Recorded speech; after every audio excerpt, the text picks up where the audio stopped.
yeah, I need to eat food. Yeah, that's important. And then I played a bunch of Mega Man 1 over and over, still trying to one-life it. And also I started a bunch of Play Beautiful Joe. And I'm just like, oh, this is nice. Oh, Beautiful Joe's really fucking good. Never played it before, except man. like once as a kid, briefly. That I think game. I got stuck on the... I got stuck on the helicopter. Oh, yeah, everybody gets stuck there. Like, that is the... Like, it's basically... It's the Phantom of the game, basically. It's the Phantom. Yeah. I have since beaten the helicopter. It was very satisfying. Yeah. And I beat the blue fight after that. Oh, nice. Basically a hardcore pro gamer. Yeah, but you're basically unbeatable at this point. Yeah, I'm beautiful. You are beautiful. Henshin a go-go. Henshin a go-go, baby. Baby. It's so good. Yeah. Like, man. Really vibing with me. I've not replayed Beautiful Joe in a number of years. Yo! What is up, June? Welcome. We're gonna make Twitch gay tonight. What up, beautifuls? Yeah, oh yeah, you can open the chat too if you want, John. You'll probably want that open. There we go. Yeah. We got June in chat. June's hanging out.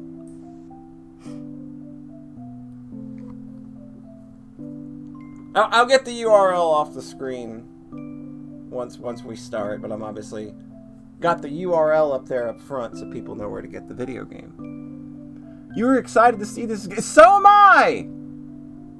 Dude, somebody this game is so nice. Somebody has talked this game up quite a bit. And now, if they're wrong about it, I get to wring their fucking ass out on stream. Well, it's factually Game of the Year 2021, no matter what else comes out this year. Just already, huh? Just absolutely. Fantastic. Just absolutely. Zalaz has joined us? At least among the ones that came this year. Yeah. Zalaz has joined us as well. Hi, Zalaz. Hey, June. Everybody here for that big gay content. Oh no, we said gay boy. Gay boy. It never goes wrong when John hypes things up. Me, like, hey, like, literally, like, 6 years ago, hey, guys, I think Saga Frontier is really cool. And now everyone finally catches up and realizes. Like, the world just has to catch. Like, I'm waiting for the big turnaround on Breath of Fire Dragon Quarter now, because so many people, like, everywhere I go, that game is still just shit on top to bottom. Anytime Breath of Fire comes up in a chat and I'm there, I am literally the only person with class that says, I like Dragon Quarter. I take that back. Dino, please. The dude that did the massive Saga streams over the last 2 months. He had also said, I'm pretty okay with Dragon Quarter. So, Dino gets a pass as well. Dino's good people. Saga fans just naturally exude good taste. Yeah, that's gotta be it. But yeah, like, it only took everybody 6 years to catch up to John Thayer's remarkable take that Saga Frontier might be okay, even though he's only played one route. That's gotta be a game. Like, I can't see myself sitting down and playing that game and, like, being like, alright, we're gonna do all fucking 8 routes. You can't, I don't think you can... one at a time. I don't think you can approach that game that way if you were a normal fucking person. Bite-sized Saga. It's like Game Boy scoped Saga. Yeah, like, play a route, like, pick one. I think that's great. Pick a route, play it through, put it down for a little bit, right? That's basically, like, when I go back at Saga Frontier, that's how I'm going to approach it.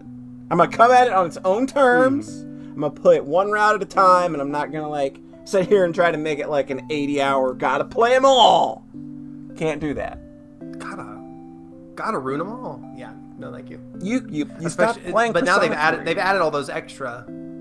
They added all those extra quality of life stuff, so now I can actually imagine playing all of them. Whereas before, I was like, I will probably tap out after 3 or 4 total. Sure, yeah, like you can That's probably about as much as I want. The New Game Plus sounds interesting because you can just retain characters' growth between routes, but you can also choose to not maintain the battle rank. So you can pull the battle rank forward or not. which is real interesting. So it's fast forward mode. It's like, all right, we're gonna chew through this route real quick. But they also fast. added fast forward. Yep, exactly. It's smart. So anyway, So John. it's like, all right, we're not gonna make this a big, intense one. Hi. Hey, I am joined here tonight by my good friend John Thayer. I've never read a visual novel through to completion on this stream while having somebody with me. At least not like an actual for really real visual novel. It wasn't kind of like maybe a little jokey. Because I think those Toho games, while they are adorable and they come from a very good place, maybe they're not quite as meaty as you think they would be. Whereas I guess, having somebody along for something that's a little more fully narrative, kind of got a thing going on. Substantial. Plus, like, John literally will not shut up about this video game. So it's just like, okay, we're gonna pull him in, and he's gonna hang out while I play the game, so we can hear him go,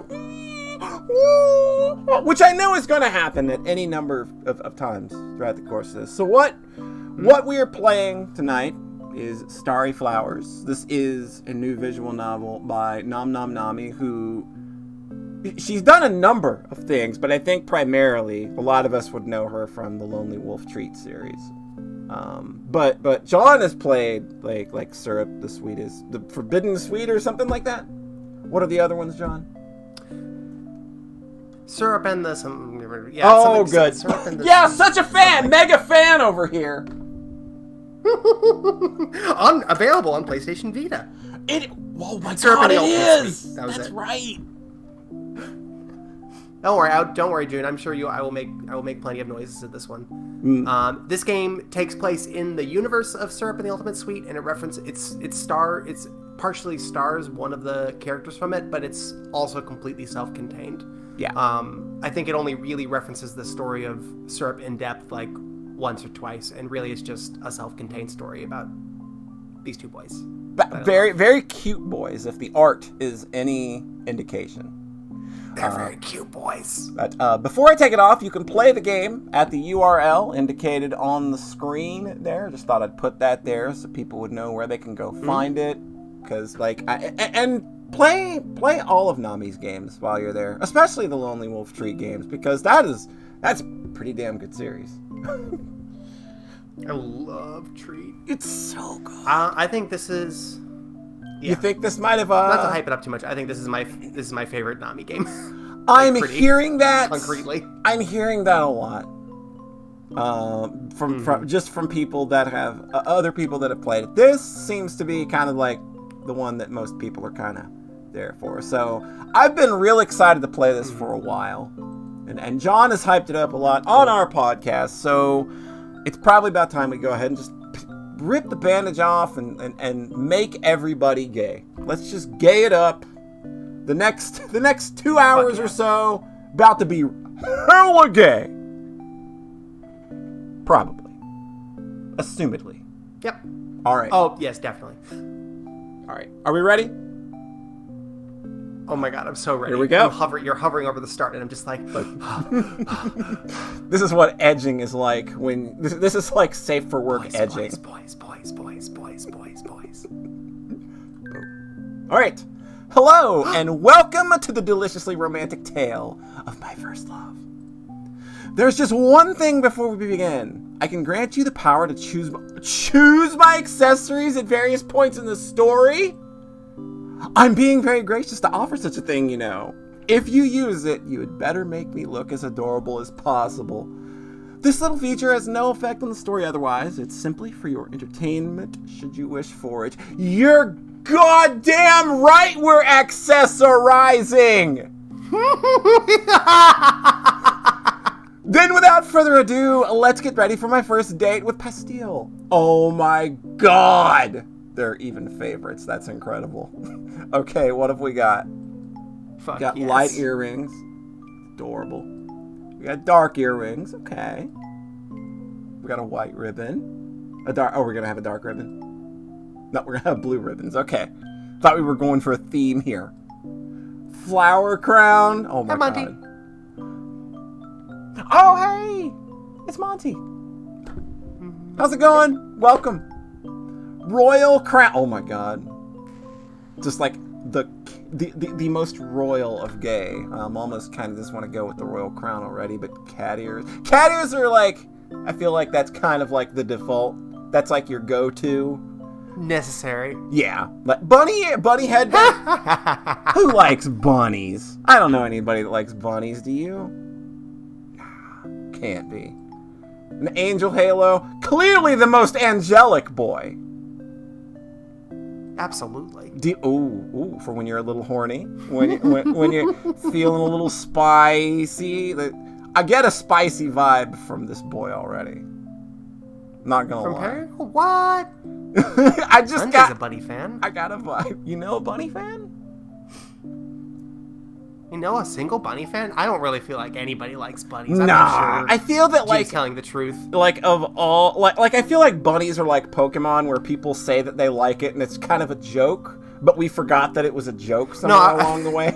I thought you were gonna name a very unpopular Pokemon. I was gonna say, yeah, bunnies are basically the Tangela of Pokemon. You think I know that much about the Tangela of animals? You think I know that much about Pokemon?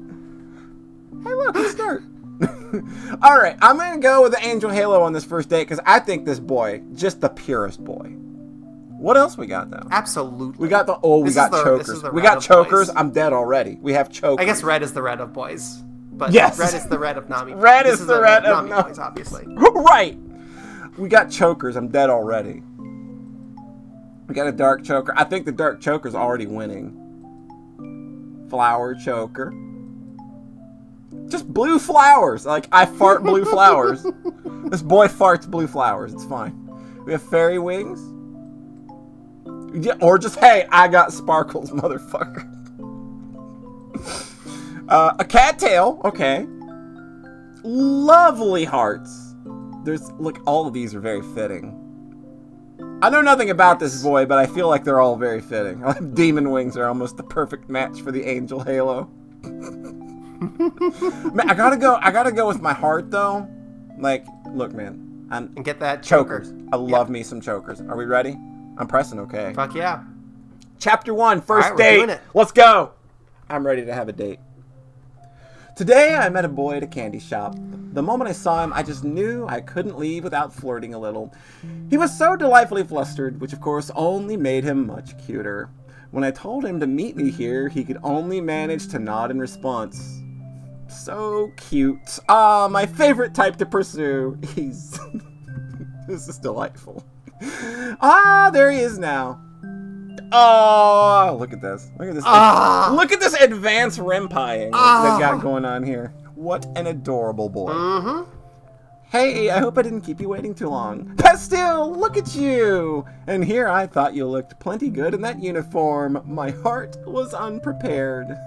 Sorry, is it too much? I can change. Aww. My, but I haven't even fully seen what's under that cloak of yours. It'd be such a waste to change prematurely. He's drooling. Right. Forget it then. Besides, it'll be my pleasure to unwrap you later on, my sweet. Yeah! Oh no! Oh no! Now, shall we head to dinner? Okay, lead the way. I truly didn't expect it. He definitely seemed like the type to have a more modest sense of style. Thigh highs with such a short skirt? Or was it a dress? I only briefly glimpsed at it. I'm quite looking forward to seeing more tonight. My, oh my. The restaurant I decided on is one of my usual rotation. Good for a quiet, comfortable evening. For a variety of dates, you must have a variety of locations in mind. Tonight's mood is romantic rendezvous. It's a little high-end, though not overtly so. Just enough to make the night feel special. Pastille slides into the booth, following Periwinkle's lead. One hand holds his mantle in place, while the other brushes his bangs aside anxiously. Is this your first time? Huh? Coming here, I mean. What did you think I was asking? We're just going in already. Nothing. I've never been here before. It seems fancy. I'm a fan of the atmosphere. The food isn't bad either. Now let's get a few formalities out of the way, shall we? First and foremost, your pronouns. All, I guess. Just use he or him. What about you? The same, although you don't necessarily mind being called by others, especially considering my presentation. Understandable. Next, expectations. I consider clarity in this regard to be a key part of ensuring we both enjoy ourselves to the fullest. I do this sort of thing often, you see. As such, I have a couple of ground rules to establish. Sure, I'm actually glad you brought it up. Oh? Well, I'm not looking for anything serious. In fact, I kind of prefer when it's just a one-night thing. Dang! Alright, I'm here for it. I'm on board. Well, we're on the very same page then. Not that I mind if, we end up wanting to do this again some other time. That's quite likely for me in this case. Certainly, I'm open to that as well. Do you have any other ground rules? Sorry, I didn't mean to cut you off. Are you nervous? Yes! Those eyes. Ah! It's a great look. I know.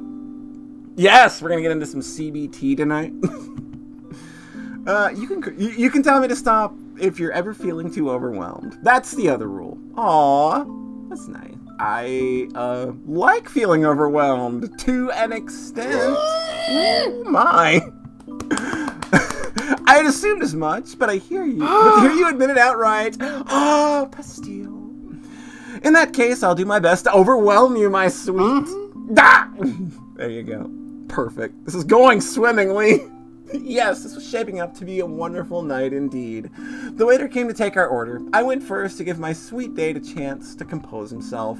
With our food ordered, Pastille finally drops his mantle to reveal... Oh my god! Look at this. Look at this. Look at this adorable little muffin. Oh my god. My heart. My, so it was a cute little dress after all.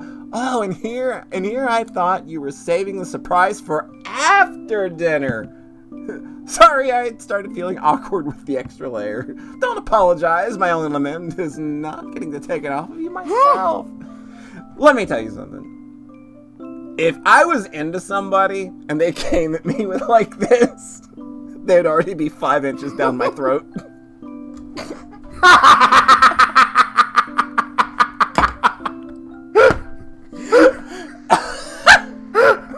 Just say it.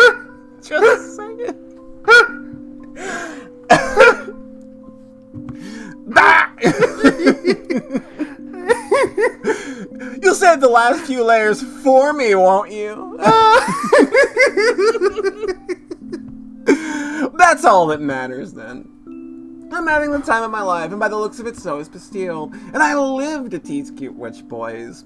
How unfortunate that I came across the sweetest one. How fortunate that I came across the sweetest one today. Our food arrives before Pastille is able to recover. He can't even look the waiter in the eye. How adorable. No, I mustn't overindulge before we've even eaten our meal. There will be plenty of time after dessert. Pastille takes a few bites of his food before speaking up. So, Periwinkle, what do you do for a living? Besides tease you until you're barely able to speak? Yes, besides that! My line of work, then. I suppose I can tell you. I'm an aromagician. I specialize in creating pleasant scent. You look like it. Like that, I look at you and you probably smell lovely. Just the impression that I get. Oh, wow. Look at this. Periwinkle tugs his wand. I know, more good Rempe work. Tugs his wand. Oh my god. I can't. Tug. Periwinkle tugs his wand. I can't. Oh no. Tug. Zella says, I don't think I'm going to be able to make it through this stream without completely losing it. Yeah, I think I am already there. We're in for the long haul, people. Get comfy. Periwinkle tugs his wand out from his sleeve and lightly taps the candle on the table. In a small burst, the atmosphere shifts around the pair. The candle's original aroma is quickly forgotten as it is replaced by something new and cozier. Is it lavender? Lavender gets me in the mood. Oh, that is nice. What smell is that? I'm no good at pinpointing stuff like this. Vanilla's the other one. Aww. Vanilla and lavender are like Vanilla smells so jams. good. Yeah, those two. Oh, yeah. Like instant okay. Those are the candles I always buy. Fantastic. Vanilla, I thought it suited you, although I'm starting to think a more lustful sense might have been a better fit. What does that even mean? What does that even mean? Just that you've done nothing but exceeded my expectations. I'm not doing anything. Still retreats behind his glass of water, overwhelmed by embarrassment once again. I did say I'd go a little easier on him, didn't I? It's just too irresistible. Anywho, I bottle and sell scents like this one. It's fairly lucrative work once you build a reputation for yourself. Sounds fulfilling. What about you, Pastille? What kind of magic do you specialize in? Oh, I had mostly been living without magic until recently. Without magic, I can't imagine. It's not so bad. I mean, humans do it, so why not? I suppose that's true. I very directly make a living off mine, so I'd find myself in quite a bind if I wasn't able to use it. Not that I mind being bound from time to time, you know? How do you keep doing that? Every time I think we're talking about something innocent. I just can't help myself, can I? Deliberate word choice, my sweet. Would you like me to hold back a little more? No, that's okay. I was just kinda impressed. We finish up our meals and decide on sharing a slice of strawberry cheesecake for dessert. Sharing cheesecake. We are already at the sharing cheesecake level. God damn, we move fast. Pastille deliberately leaves the larger bits of strawberries for me. Oh! I wonder if it was because he doesn't like them, or is he just that kind? Either way, this has quickly become my favorite date of the past few months. Tell me more about yourself, Pastille. I'm afraid the only thing I know is that you work at a renowned atelier sweets. There's not much else to know. Surely there's plenty more than just that. Any hobbies, perhaps? Cleaning? Any non-work related hobbies, dear? Sorry, I never know how to answer these types of questions. My best friend is an alchemist. I almost read that as an alcoholic. My best friend is an alchemist, so I've recently been going on little adventures to help gather ingredients for a craft. Now, there's something interesting.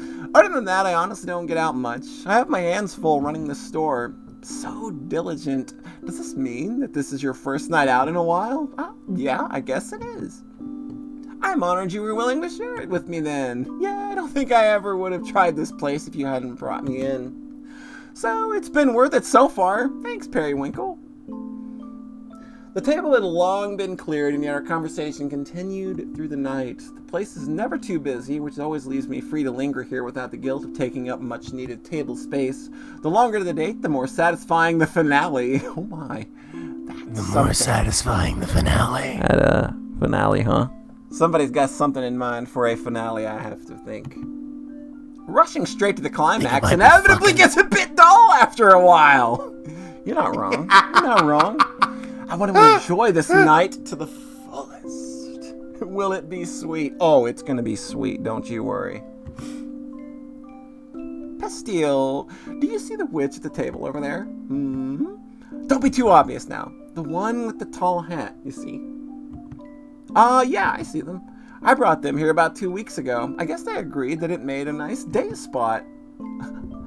The guy that's sitting across from them, I'm pretty sure I've been with him before.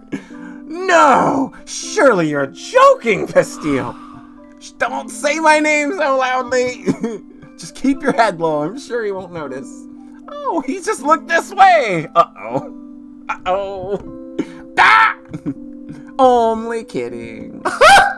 Perry? Oh, a nickname already. Perry? We're moving fast.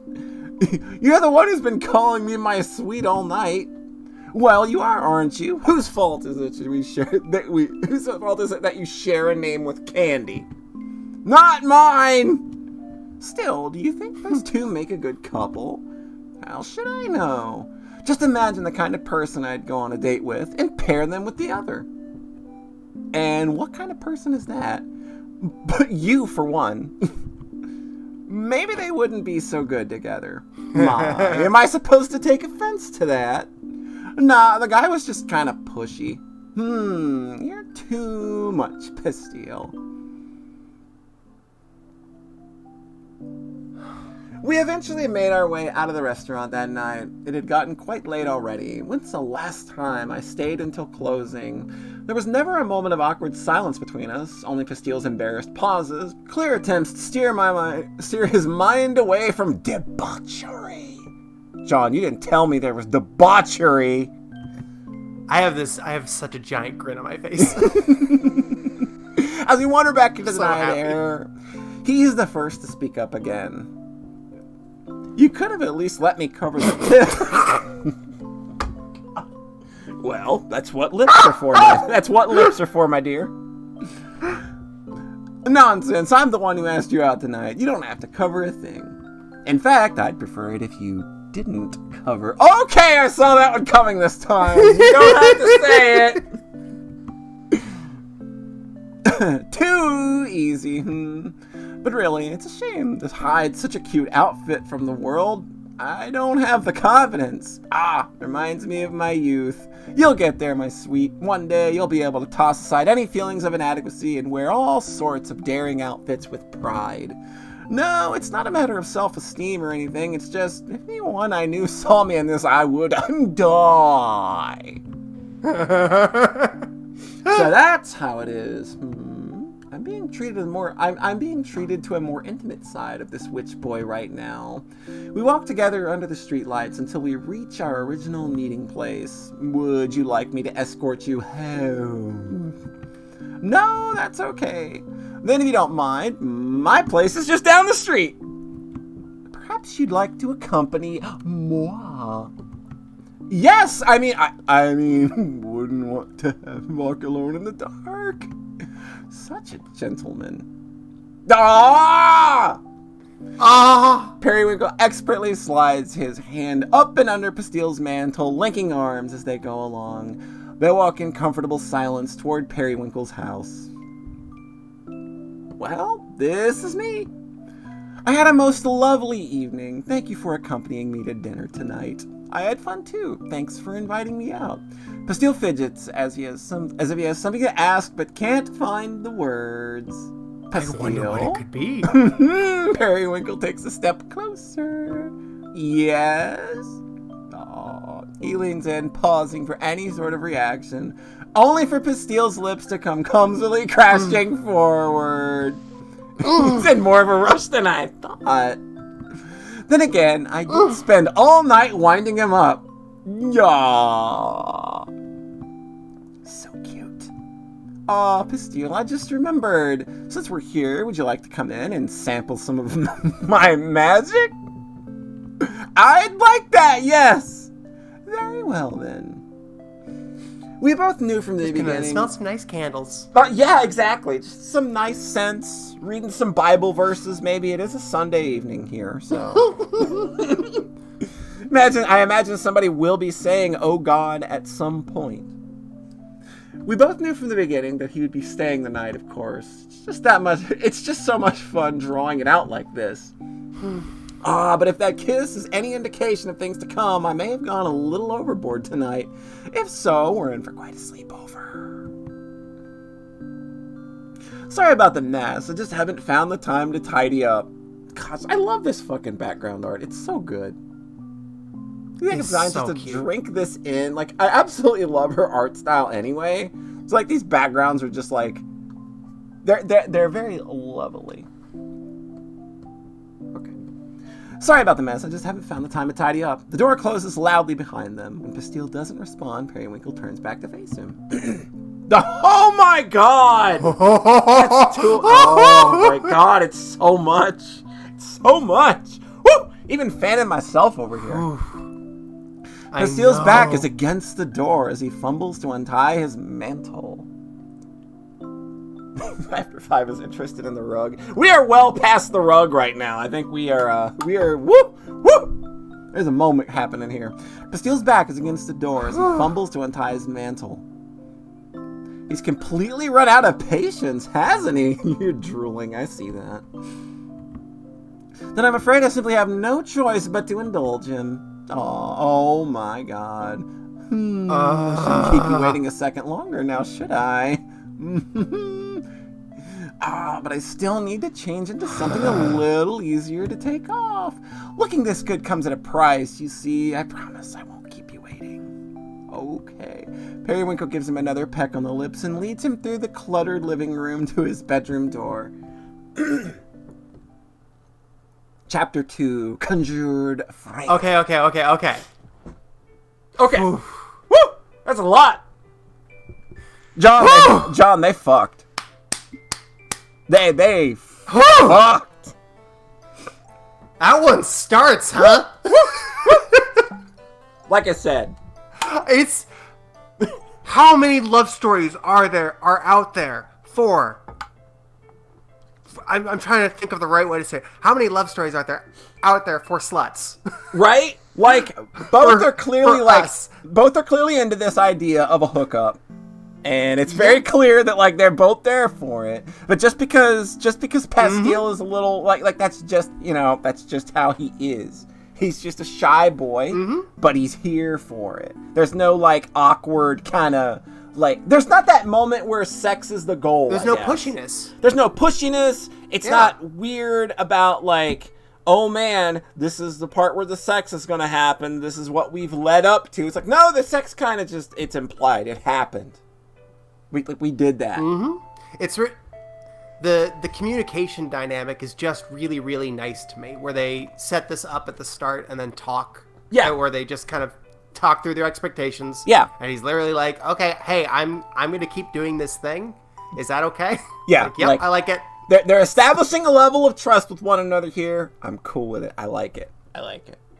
All right. Let us just continue. feels very wholesome and horny. Yeah, there's like a wholesome horniness here that I'm already here for this tone. All right. It took me ages to get out of bed that morning. Oh my. After all, I just couldn't not for anything Swedish. No! After all, I just couldn't stop thinking about how absolutely adorable Pastille was. He scrambled out of here almost as soon as he woke up, saying he couldn't be late for work. Such a shame. Would have been nice to get one last round in. I mean, had I brought that home, I'd be probably thinking the same thing. I did get a kiss goodbye, though. Hornsome? Did we just coin the term hornsome? It's nice to feel like a housewife for a moment, but I should get to work too. I have an order to fill, don't I? Periwinkle finally rolls out of bed and gets ready for the day. The order in question was for a nearby apothecary. Did you know air magic, like mine, is actually quite good for you? It's got nothing on actual healing magic, but the calming atmosphere it creates does wonders for one's mood. This particular batch is meant to help with insomnia, which is ironic considering how late I stayed up with Pastille. Boom! He's just like that in his own brain. In his own fucking. Even in his own inner running monologue, he's still just he's giving himself fist bumps. Just every other line. Whoops, can't be getting distracted now. I really need to finish up these last few bottles. Periwinkle closes his eyes and draws his I'm never not gonna laugh at that. Large drops. Does he tug at it? Large drops form at its tip.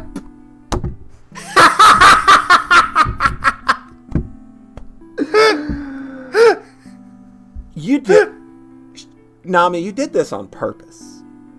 This wording is not accidental.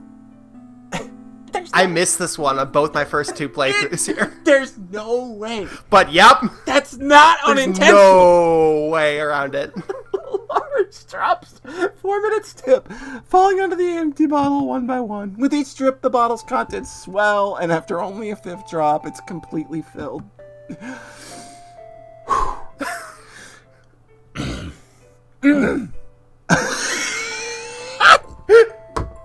damn it. Okay. Oh my god. easier to finish these with a clear mind. I can't help it if it's refreshing right out of the only way to regain my focus. Although I probably could have gotten one of those done last night if I still hadn't been so impatient. No, mustn't let my mind wander too far from work now. Periwinkle fills the remaining bottles, screwing the lids on as he goes. There. Now my house is going to smell like lavender. There we go. Perfect. I'd better head out before I'm lulled to sleep by my own magic. Oh, we get to do it again. Yes. Oh my god. All right. Earrings are nice. What does chat want? We are gonna let chat dress up our beautiful boy. So what does chat want? We got light earrings. We got dark earrings. We got white ribbons. We got blue ribbon. We got a flower crown. We got a royal crown. We got cat ears. Bunny headband, which nobody would ever want. Angel halo, which we've already done. We got demon horn. What's chat like? Sarah likes the flower crown. I saw that first, so we'll go with the first thing that I see. Boom. We got a flower crown. All right, get ready. Second we got the light. I took the flower crown on the first date, so that was my special one. Oh, my special accessory. Yeah, you always remember your first accessory. You always remember. Come on, that halo is gonna stick with me forever. So we've got the light choker. We got the dark choker. We got the flower choker. We have blue flowers, fairy wings, pretty sparkles, cattail, lovely hearts, angel wings, and demon wings. What do you like, chat? We can also Poncho go none. says blue ribbon. Do we have blue ribbon on the Polly. Was What? blue ribbon? Oh, I guess blue ribbon was the first Yeah, one. okay. Cattail. Cattail it is. All right. Boom. All right. Flower crown and cattail. That's what we're going with. All right. Here we go. Stellar.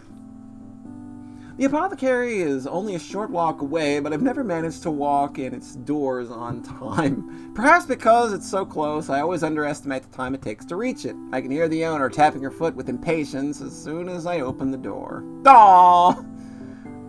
Uh-oh. Astragalus. That is a name. Astragalus? Astragalus? I have that special order ready for you. Astragalus. Astragalus. Asparagus. I don't know. Asparagus. Astragalus, huh? Asparagus is going to be her name from now on. You're late again, Periwinkle. Lost track of time. You'll forgive me, won't you? You are literally my only provider who has no respect for appointments. That's simply not true. I never miss a date. There's the problem. You were out getting laid again, weren't you?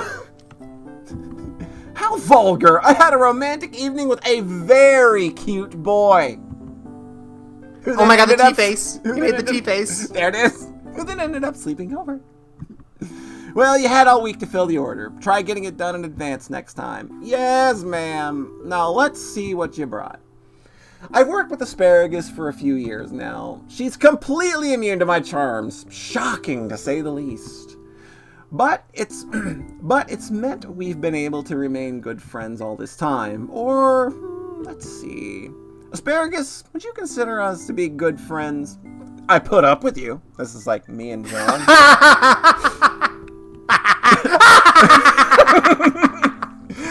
But you the effortless slide into the dunk. Just beautiful. Just 10. The judges are holding up their cards. All 10s. But you don't put up with anyone. You must really like me. See, this is also true of also you. Like John. Also like Aww. John. You got a favor to ask or something? Is that what you're getting at? No, I was just thinking of how to categorize our relationship. Business associate works just fine, doesn't it? Come now, surely you consider us to be closer than that. I know better than to get involved with you, Periwinkle. Why? Whatever do you mean? You're too dazzling. Damn. Oh, I mean, hey, I can relate. Ooh. I can relate. I can relate. No, you can't, John. We can relate. Sure, for the purposes of this stream, we can relate. take Wink. that as a compliment. Great. Now will you stop distracting me? I'm trying to count. Yes, we're definitely good friends. Too dazzling, though. I'm not sure there is such a thing. And what would be wrong if there were? And what would be wrong with it if there was? What point is there in not shining as brightly as one can? Asparagus finishes counting the bottles, sighing in feigned exasperation as she marks them off of her checklist. You may always be late, but you deliver quality every time. You're consistent, if nothing else.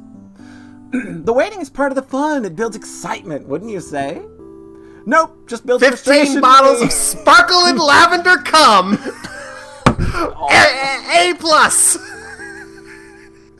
Look, man, if you could fill 15 bottles, that is deserving of the praise that it receives, okay?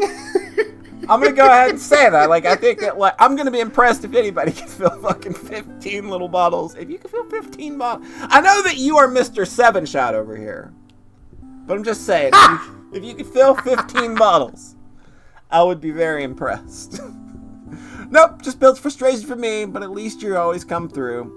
She unlocks a small drawer behind the counter and takes out an envelope with Periwinkle's name scribbled on it. Here's the rest of your payment. Don't spend it all in one place. Oh, I couldn't if I tried. Really, you're too generous. Asparagus rolls her eyes and begins stocking the shelves with her new inventory. 2 or 3 orders a month. That's all it takes to support myself entirely through this apothecary. Hard to believe my magic is really worth that much, but who am I to complain? That's like 15 bottles, and like you're straight up living on Easy Street. That's fucking wild, man. It's pretty good. Yeah, got a pretty good deal going. He's got a pretty damn good life going on right now. It's certainly more favorable balance compared to the kind of work I was doing years ago. And I do enjoy the freedom, the excessive amounts of times I have for partying, for dates. And on that note, with all that business out of the way, would you like to hear about my date? Would I like to? Not necessarily. Please, Asparagus, as someone with no romance in your own life, the least you can do is live vicariously through me. The no romance thing is by choice. I listen to you gush for your own damn sake. For my sake, yeah, I'm afraid you might actually implode if you had no one to talk to about this stuff. I'm actually making a noble sacrifice every day that you come in here with your new tales of romantic conquest. Well, if you're truly suffering, I shall desist. Oh, he's got the little T face going on. I know. There it is. He's pouting. That's the thing, though. I do like seeing you all worked up over something, even if I don't understand it myself. Oh, there is a mutual benefit. You listen, then? Yeah, at least until I get all this stuff put away. After that, I'm kicking you out for the day. Fair enough. I'd better be brief then. He's the absolute cutest thing. I picked him up at a candy shop yesterday. Fluffy pink hair with golden eyes, naturally rosy cheeks that make him look as if he's always a little embarrassed by something. He's shy, but not the type that becomes paralyzed in the bedroom. Periwinkle for the last time. I do not need to hear about the bedroom stuff. I wasn't giving any details, although the details are the best part. This is a safe for work zone only. Break that rule and you're out of here. My apologies. I'll refrain. Anyway, my point is, he's extremely cute. Adorable, in fact. Right, so standard fare for you. Absolutely not. If he was just your average cutie, would I be emphasizing his cuteness this much? I don't meet these people, so it's all the same to me. How can it be? The intensity is so drastically different. Perhaps so intense that I'm having trouble explaining it properly. I'll say, all you really told me so far is that he's cute and shy. He's kind as well. He saved the best part of our dessert for me without even asking. Wow, I would have led with that one. Oh, enough of your sarcasm. When all my favorite details are off limits, what do you suppose I'm left with? If I can't tell you about how his wiener slides in and out of my lips, what good is this? Well, what really matters is that you had a good night, even if it meant you couldn't get here on time like I asked. I'm already hoping to see him again, to be honest. Oh yeah? Don't hear that from you very often. Really? But I've gone on second dates all the time. This guy got a name? I don't kiss and tell. No, actually, you tell me about everyone you kiss. Come on, if he's really the absolute cutest, it's a shame to keep him anonymous, right? Not like I'm gonna tell anyone anyway. Fine, his name is Pastille. Even his name's cute, right? Oh, that reminds me. He sold me some candies that share his name. Would you like to try? Sure. How could a witch turn down free candy? That's like a law, right? Witches, candy, like all the time. You hear about it all the time, I'm pretty sure. Periwinkle digs into his bag and pulls out one of the pastilles. He hands the candy to Asparagus, who promptly unwraps it and pops it into her mouth. Oh, these are good!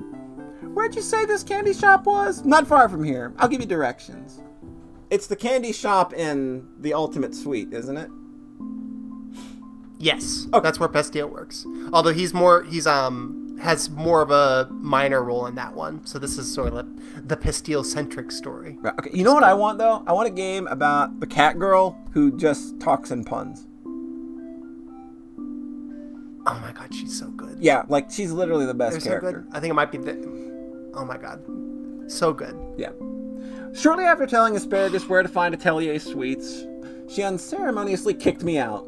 She'd long finished putting all those bottles away, after all.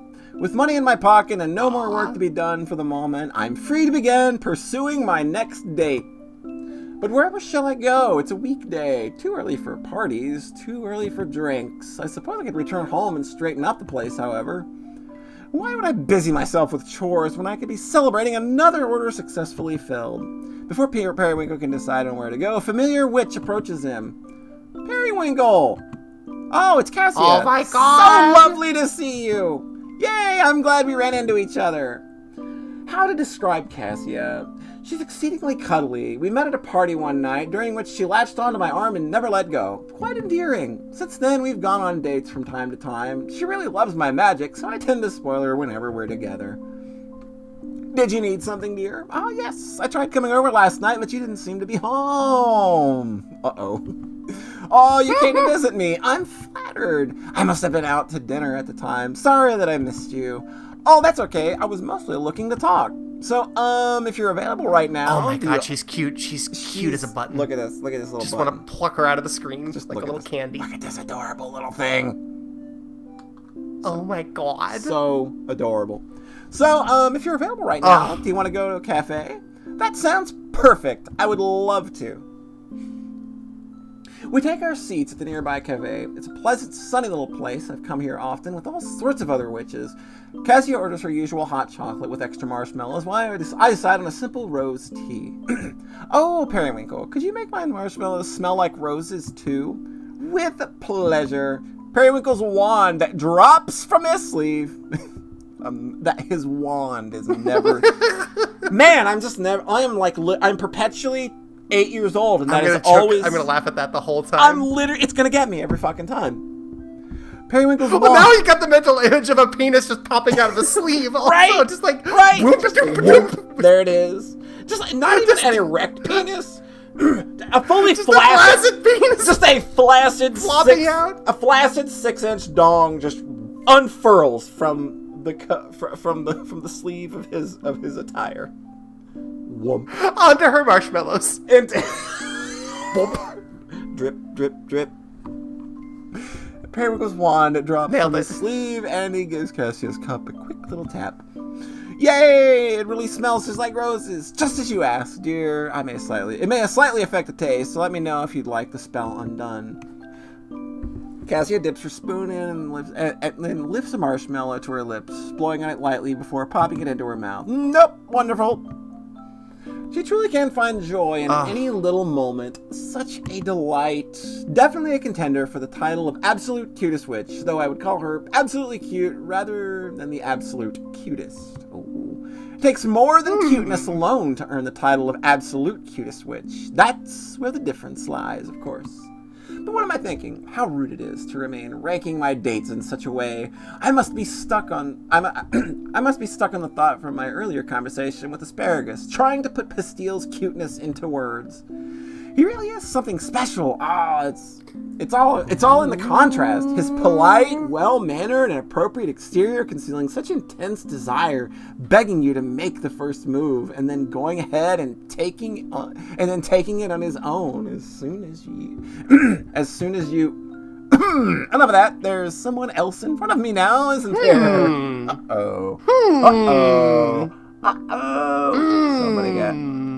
Somebody got something. Somebody's stuck in somebody's craw right now, it sounds like.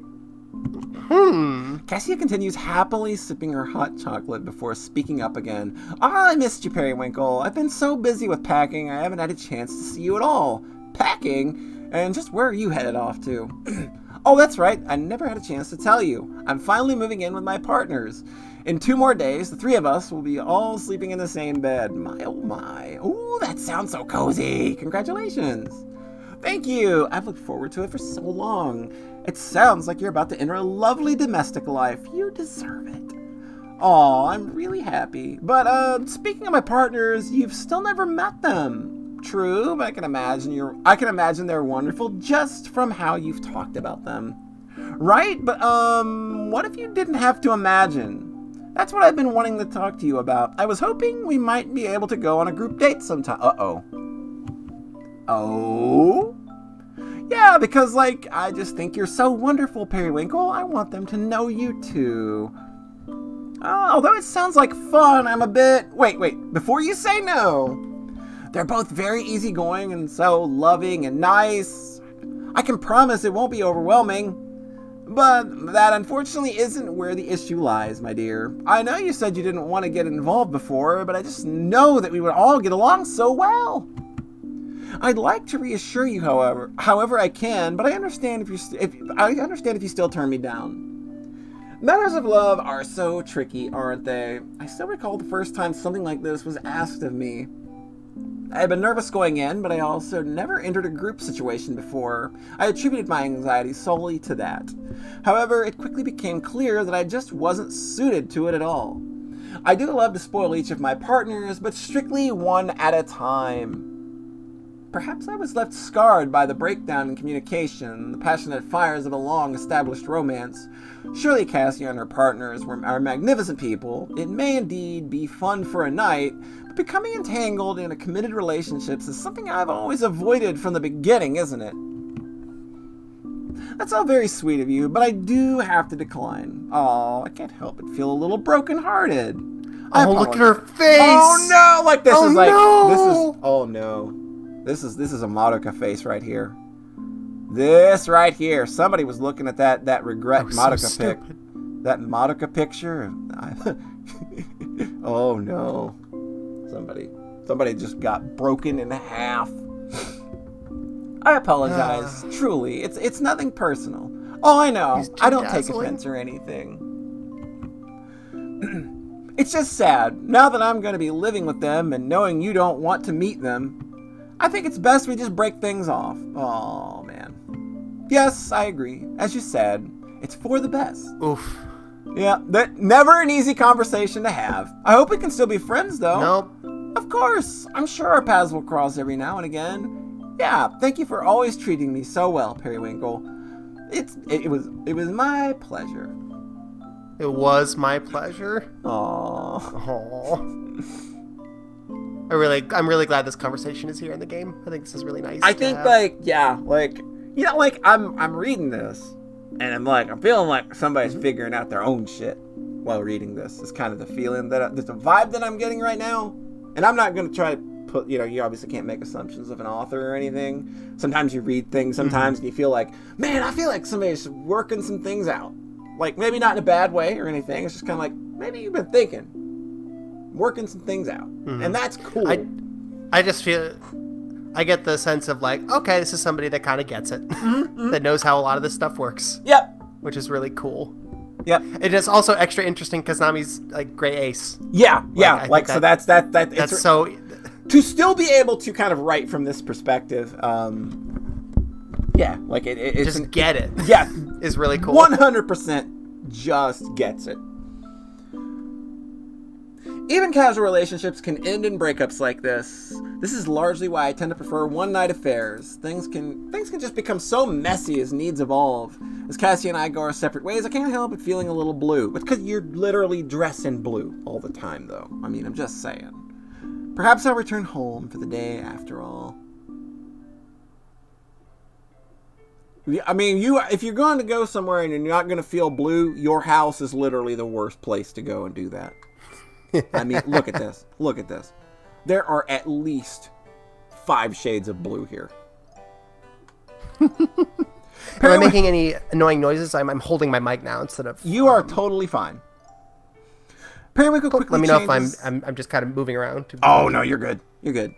Periwinkle quickly changes into something more comfortable, dropping his bag unceremoniously onto the couch. I could use an afternoon nap. Yes, that's precisely what I need. I'll wake up feeling refreshed and ready to go back out on the town. He shoves some blankets aside and collapses onto the couch, and when he does, the contents of his bag spills onto the floor. Lazily leaning over to gather it up, he notices the candies from before. Aww. Was I too hasty in saying I'd hoped to see Pastille again? I suppose I'd forgotten the feeling of not being enough for someone. Usually these things tend to dissipate naturally, without confrontation or notice, so when they don't, it stings. Periwinkle scoops up the candies, dropping all but one of them back into his bag. He settles into place on the couch, nestled in a tangled mess of blankets and cushions, and unwraps his chosen Pastille. Ah, you adorable little muffin. God, I just want to eat you up. It is sweet, though. What a shame that would be if I never got to taste it again. That's right. I could never resist the promise of an entertaining night, no matter what may come down the line. I'm a hopeless hedonist, after all. Nothing to be done about that. Let fate decide then. If he comes, just talking himself into it. Yeah, I love it. This is so good. And if we never meet again, I can always hold on to that memory of our perfect date. Aww.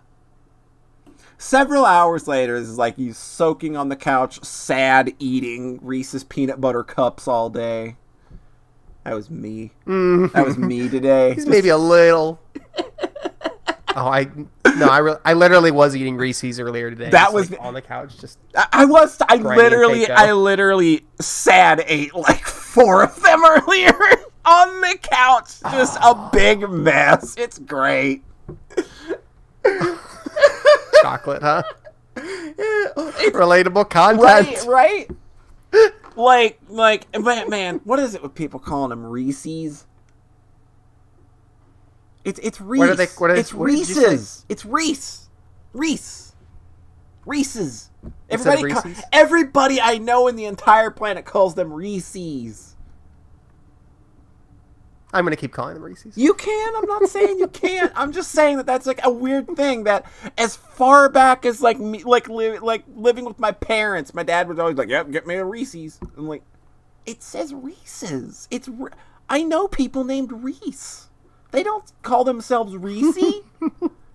Okay, weird aside, I know, but it's just. But when you have several of them when you have a bunch of them in a group, they're a group of Reese's. Oh no, they're a murder of Reese's. They're a murder of Reese's. Several hours later, there's a knock at the door. Uh-oh. And right there on his doorstep, Periwinkle is pleasantly surprised to find... Pastille, I wasn't expecting to see you again so soon. Look at this. Adorable. Look at this. So adorable. Pastille, I wasn't expecting to see you again so soon. And treating me to another cute look, no less. Sorry, I couldn't stop thinking about... I realized last night I never actually got to sample your magic. I mean, the other magic. The actual magic. Okay, like, there was a wand involved, but it was the drippy wand. Okay. I mean, I realized last night I never actually got to sample your magic. The scents you mentioned. Oh, that's right. We were quite preoccupied, Yes, so that's why I'm here. He finally manages to make eye contact, but quickly averts his gaze once more. Were you in bed? Sorry, I shouldn't have come so late. These aren't even my sexiest pajamas. Relate. I didn't say anything about that! But to answer your question, no, I wasn't. Although I did take a nap earlier this afternoon, I've otherwise been enjoying a relaxing night in, and I'm so very glad I didn't end up going out. I would have missed out on this flustered mess. Would you like to come in? Pastille nods vigorously in response. It's still a bit of a mess in here, I hope you don't mind. There's a path through, I've seen worse. Oh, maybe I'll let it spiral further into chaos then. I'm just so competitive, you know? I'm not so sure that's a competition you really want to win. Perhaps not. Periwinkle carefully steps over some of his clutter to dig through one of the boxes in the far corner of the room. Ah, there they are, my personal favorites. Aww. Every little CG just gets me. Right? Oh. They're so fucking cute. This row here contains some of the more potent scents, most of them for relaxation, things to calm the nerves. The rest I just happen to like. Sweet scents like strawberry, banana, bubblegum, mango. Is there a reason you're only naming candy flavors? Must be a coincidence. Pastille picks out an unlabeled bottle filled with a pale pink liquid. What's this? Watch out! That one's an aphrodisiac! Well, we'll see about that. Pastille walks up. Wow! Just like, again, where another story would just be like, oh no, never mind, I'll just put this down. This is just like, like, we're adults here, we know what's going on. Pastille locks eyes with Periwinkle as he opens the vial without hesitation. How bold. Oh, it's peach! Ha! I almost expected it to be overpowering. Yes, well, the aphrodisiac bit was a lie, but I'm glad you like it. You're really good at this type of magic. I've never done anything like it. Would you like to try it on? Huh? Oh, no, I couldn't. I don't do perfume or cologne or anything like that. You've never tried it? Oh, so would you say you're a perfume virgin then?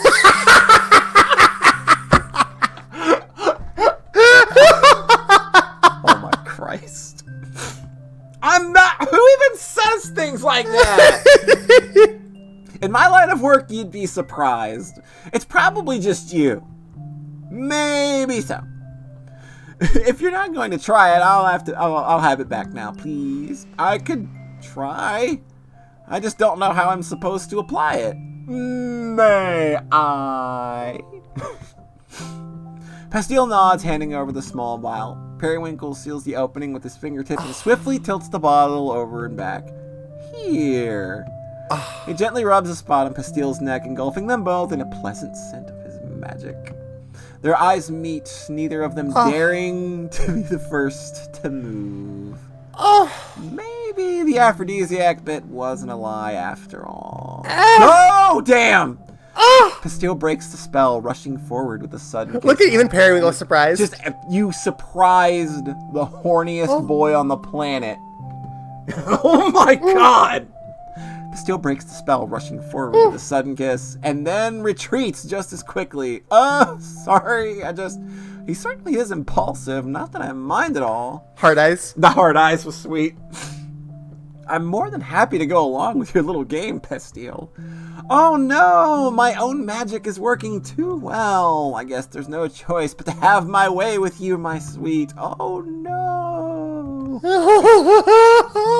Pastille's heartfelt protests end there. Periwinkle's hands were already upon him and would continue to be for the rest of the night. My oh my. Chapter 3, Missteps. Oh no, dark middle chapter. I've been making. No, we're not even at the middle chapter yet. We've got a lot more to go. Yeah, this is a beefy one, Polly. Beefy one? It's a beefy one. It's fine. Yep. I am here for the long haul. Over the next month or Me so, too. we fell into quite an enjoyable pattern. Pastille would show up on my doorstep maybe once or twice a week. Sometimes we'd go out to dinner, but mostly he'd just spend the night. It was starting to become almost routine, though each visit was somehow just as exciting as the last, the details of which I'll choose to keep private for Pastille's sake. That boy is insatiable, I will say that. My oh my. Inevitably, after seeing someone for long enough, one begins to pick up on their habits. Cute habits, like the way he kisses me on the cheek before rushing off to work early in the morning. Cute. The way he runs his hand through his hair when he's thinking really hard about something. Again, cute. Even his knock is specific. One, slightly to test the waters. A pause. Then he gathers his courage. Then 3 firm, evenly spaced. I'm not sure which of these habits he's conscious of, but there's one I've decided he must be acting knowingly, which is his habit of leaving one of his personal effects behind with each visit. First a barrette, then an earring, his choker, a bracelet, and then he returns after a few days with an apology, explaining that he just had to come pick up whatever he'd left behind. Sure, Pastille, keep creating your little excuses to come back here. I'll happily go along with them. What fun. I wonder what he'll come looking for this time. Periwinkle gathers up the discarded garments that had been left strewn across his bedroom, tossing them into the pile to be dealt with later. He's moving in. Abort, abort. He's just gradually leaving all of his shit. Oh, I'm sorry I left my TV here last time. He couldn't possibly leave his underwear behind, could he? No, that would be impossible to explain. An earring? Sure, but there's no way he'd walk out of here like that. Periwinkle hums to himself and makes the bed, double-checking between the sheets while he's at it.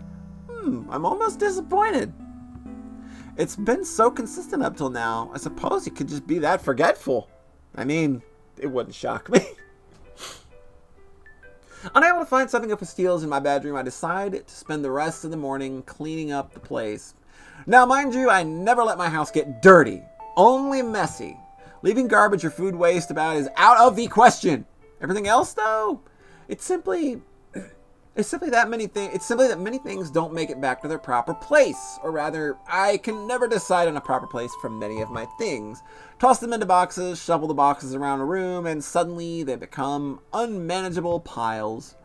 To truly put everything away, these would all have to be emptied and sorted. A daunting task to be for sure. But Boy's got a Marie Kondo. Oh, yeah. He needs to do some reading. We got the fix for that, I think. But it has been a while since my last attempt, so I might as well put in some effort. But where to begin? I suppose my work supplies have been a little difficult to navigate as of late. That's an achievable goal now, isn't it? And practical as well. Periwinkle begins with a box of his favorite perfumes. It has been sitting or out since one of Pastile's first visits. Ah, yes, the aphrodisiac. That was a fun night. He packs the bottles back into their places, then closes the box, sealing them safely inside. This should go. Perhaps it'd be better to set it up high on the bookshelf? If I just rearrange things a bit, there should be room for everything. As Periwinkle begins setting things aside, a new pile is born, precariously teetering on the back of the couch. He places the box just where he wants it, and then stacks his various books and knickknacks around it. Just as he's made his way through half of the pile, a small portion topples forward, bouncing safely onto the couch cushions. Ha! Topple all you want! I was prepared. He finally notices Pastile's jacket, which had expertly blended into the blankets and cushions around it. There you go. Aha! Just when I was finally worked up the energy to clean up around here, what do I find? Yes, this is no mere case of forgetfulness. It was indeed a little game all along. Periwinkle giddily laughs to himself, excited to be proven right. You've escalated it too far, Pastille. To leave your jacket behind is just ridiculous. He leaves me no choice. I'll just have to return this myself. Periwinkle abandons what he was doing and skips off to his room to get dressed. Uh-oh. All right. I'll be back in Chat! a minute or two, but I want chat, stop, get ready. You gotta be the first to call it out. I'll get some tea going. All right, I'll be back in a minute or two. In the meantime, you can pick up the video game here. I'll put that on the old list.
right. Do we have a John? Is John back? We'll wait. We'll wait till John gets back. That'll be fine. So how everybody in chat doing? Are you gay yet? He went for tea.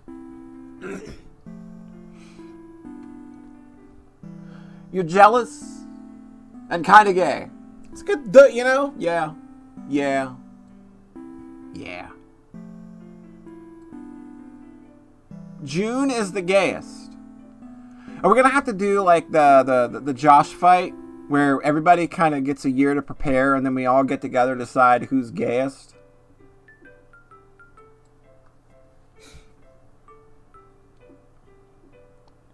I mean, June's pretty gay. I'm not gonna dispute that fact.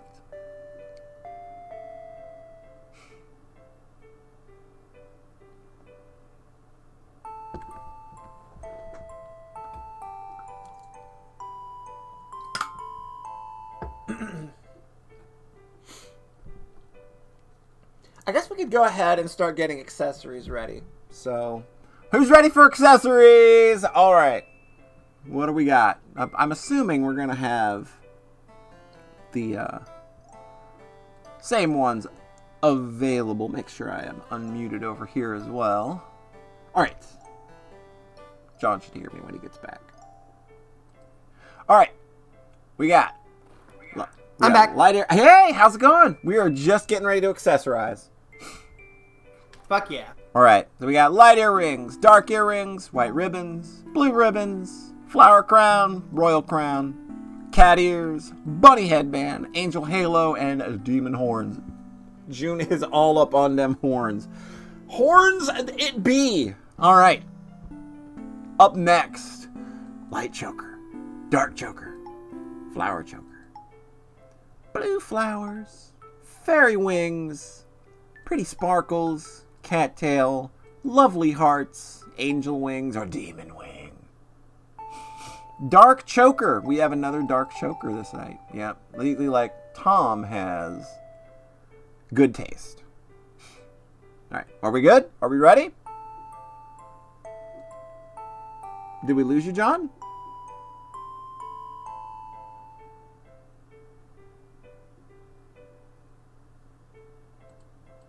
I think we lost John. Horns for horns for grabbing and dark choker for pulling. Yeah, that's kind of where I'm at with this setup. I think we lost John. Let me see.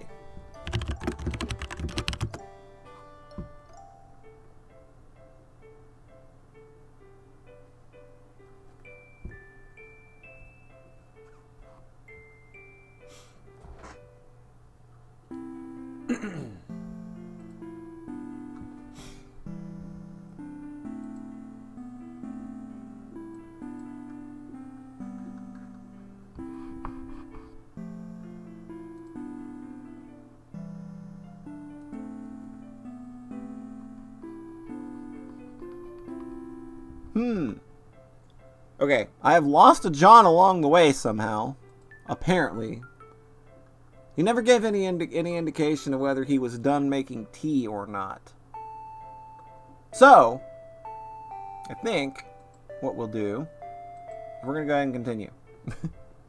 Yeah, this game is pretty lovely already, I think. Okay, wait. Okay, he's working on it. Okay, John's got a problem, it sounds like. Yo, I hear you. I hear something. You hear me? I hear you. You hear me? What happened? Oh, okay, there we are. What'd you do? How'd you break it? I have no fucking idea. It's... Oh, I think it's because I unplugged and plugged back in the headphones. That'll do it. Which is why it's still playing on my speakers, so I'm sorry about that. Echo! Trying to figure this out. Yeah, that's the issue, is that there's some echo. God damn it.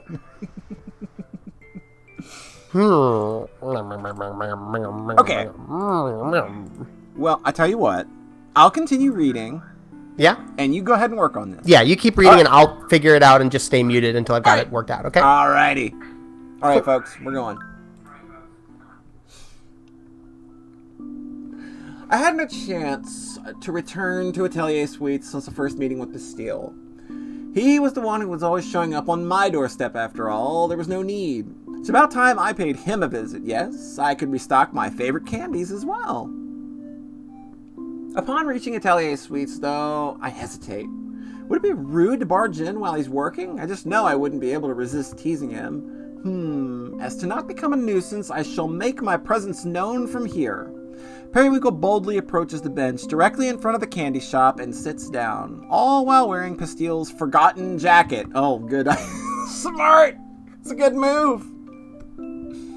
And now we wait. A few minutes pass. I can see Pastille through the shop window. He's currently preoccupied with a customer. Luckily, I brought a lunch. A simple peanut butter and jelly sandwich. Will he notice me before I finish it? The customer is walking out now. Our eyes met.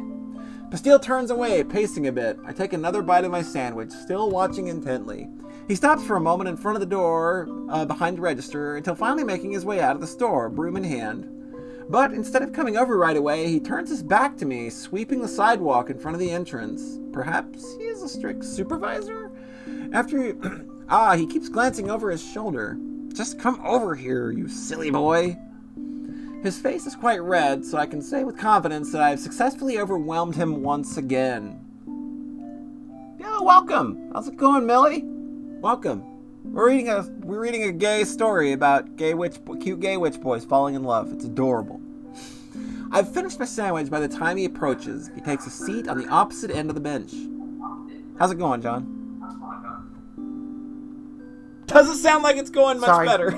Sorry, can you ignore me? I'm just trying to figure it out. Sure.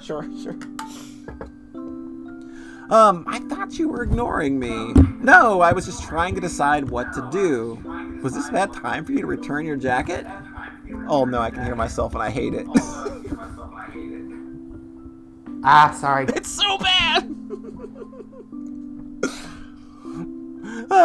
Not the worst time. Periwinkle unzips the jacket and shuffles out of it, casually folding it onto his lap. I found it whilst I was cleaning up the place. I suppose I could have waited for you to return, but since I was in the area... Right, sorry. It's my fault for leaving it behind in the first place. Pastille can barely look me in the eye. It doesn't stop him from stealing glances at what I'm wearing. But who could resist that? I wore my cutest dress for this. Something seems a little off, though. He's usually a bundle of nerves, but this is a bit much. I'll get to the point, then. Oh, my God. Look at these adorable little things. You just want to eat them alive. Oh, my God. Oh, Pastille, you know you don't have to plan excuses just to visit me. I wasn't planning anything. I just forgot it on my way out. I find that hard to believe considering you've forgotten exactly one thing each time you visit. Really, you should be more honest. Sorry, thank you for returning it. Oh, it's my pleasure. It gave me a good excuse to see your flustered face again. Periwinkle sets the jacket on the empty space between them and rises to take his leave, but Pastille gently grasps his wrist before he goes. Perry, sorry I made you think I was ignoring you. I was only teasing, my sweet. Still, I can't, I'm not ready to be open about who I see outside of work. I like to keep things very discreet. I don't want to have to explain anything to my friends. I'd die of embarrassment. Oh, man. Oh, that's a little rough, huh? Pastille, my dear. Oh, man, I felt a little... That's not the nicest thing to say, maybe. Maybe that's the worst way to say that. Oh, no. Mm-hmm. Oh, no. So that's why. Understood. I'm actually used to being someone's little secret. That didn't sound quite right. What I'm trying to say is I don't mind at all. From now on, I'll just continue to let you come to me. Thank you. Sorry. It's fine. It's fine. It's fine. It's totally fine. Okay, this is a... Why are you even saying sorry? It's fine. Yeah, like, who cares, right? It's not a big deal. I do this all the time. It's fine. It's fine. It's fine. The more times I say it's fine, the more fine you know it is. It's fine. It's fine. It's fine. I don't know what you keep apologizing for, Pastille. I'll see you around, yes? Pastille nods and finally lets go of his wrist. A misstep. Hey, that's a chapter title drop. Look at that. That's how you tell good stories. A huge misstep. I should have guessed it from the hints he's given. Just a few things he said here and there. It was enough to put it together, wasn't it? The most obvious one being that he always comes to me and not the other way around. Our comfortable pattern that I recklessly interrupted, I should have known from the previous encounters with closeted individuals. What's supposed to be a fun surprise appearance can turn quickly into a desperate rally to cling to normalcy, carefully constructed lies to conceal the piece of yourself that may not be accepted, whether it's by the individual themselves or by their loved ones. Certainly an unenviable position to find oneself in. Bastille and I had been seeing a lot of each other during the past month. Was this inevitable? Oh no! Was this the inevitable breaking point then? Oh, Periwinkle. Oh, it can only become more complicated from here. But it was going so perfectly for so long. Perhaps I'm being overdramatic. I haven't grown tired of him at all, which is precisely the problem. I'm willing to return home so soon. I walk in the direction of the apothecary. Asparagus will be able to knock some sense into me. She always does. This is gonna go real well.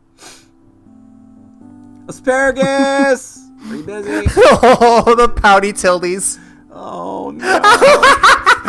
I know that whine. You've shifted into dramatic bitch mode. Take pity on me. I'm having a bad day. All right, you baby. Tell me what happened. Things are slow today anyhow.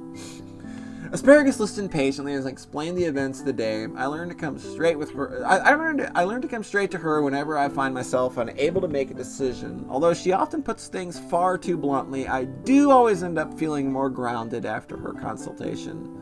So, you're upset because you overstepped his bounds. Accidentally! You always leave out the key information.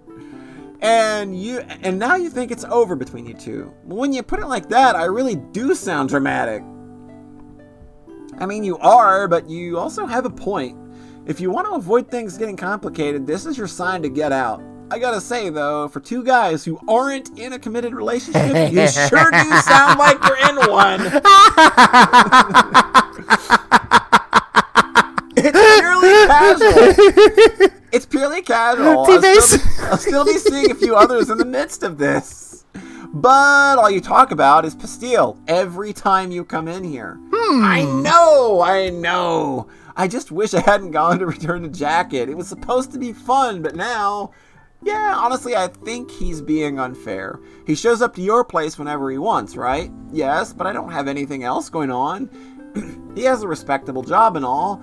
It sounds like you're just having less self-respect, and this guy isn't treating you right. I'm with Asparagus on this one. Asparagus is so good. She just gets it. Yeah, she gets it.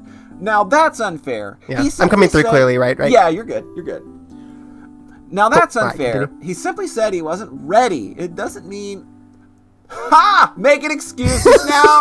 You are really hung up on him. This is too hilarious to watch. Enough! I simply cannot help it. Oh, bless you, Periwinkle! Woo!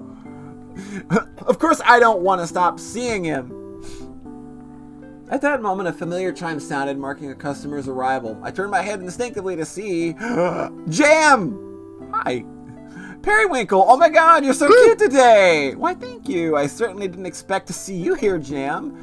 Asparagus walks into the back room, still laughing at Periwinkle's expense. I've been coming here to buy your magic. Remember when you did a little demo for everyone at that one party? You actually sold me on it back then. I've done a few, so I can't recall, but I'm happy to hear it regardless. So what are you doing here? On a date or on a job? No date today. I ruined my chance at that. I'm fucking that up every way I can. Oh man, what? I'm such an idiot. So stupid.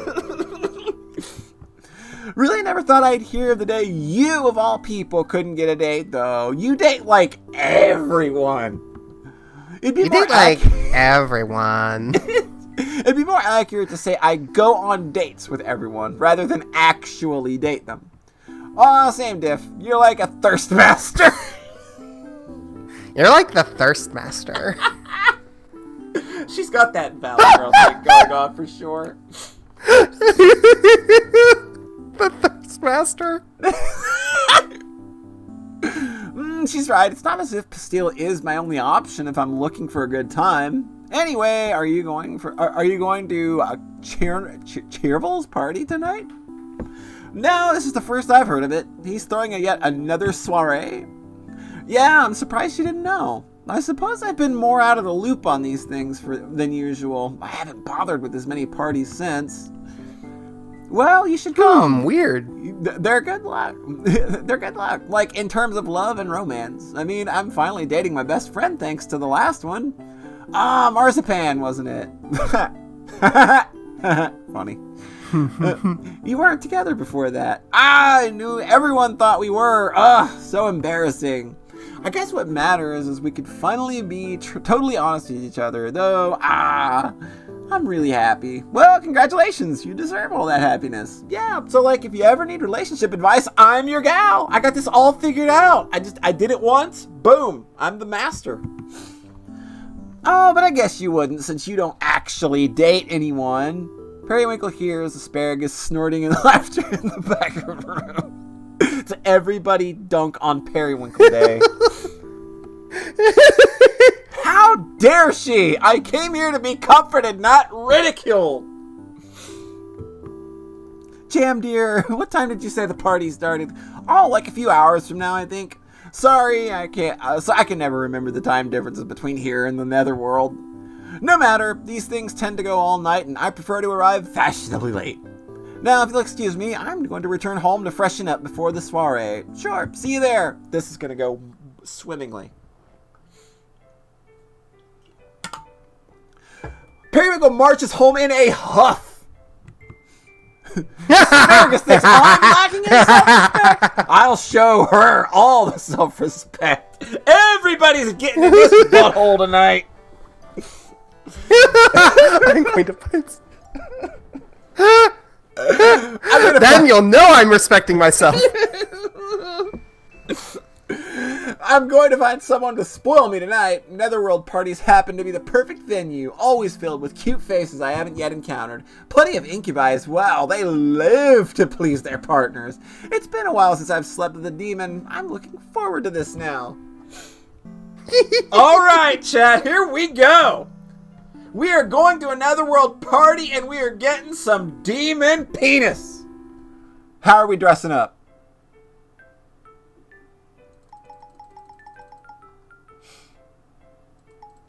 First answer I see we're getting.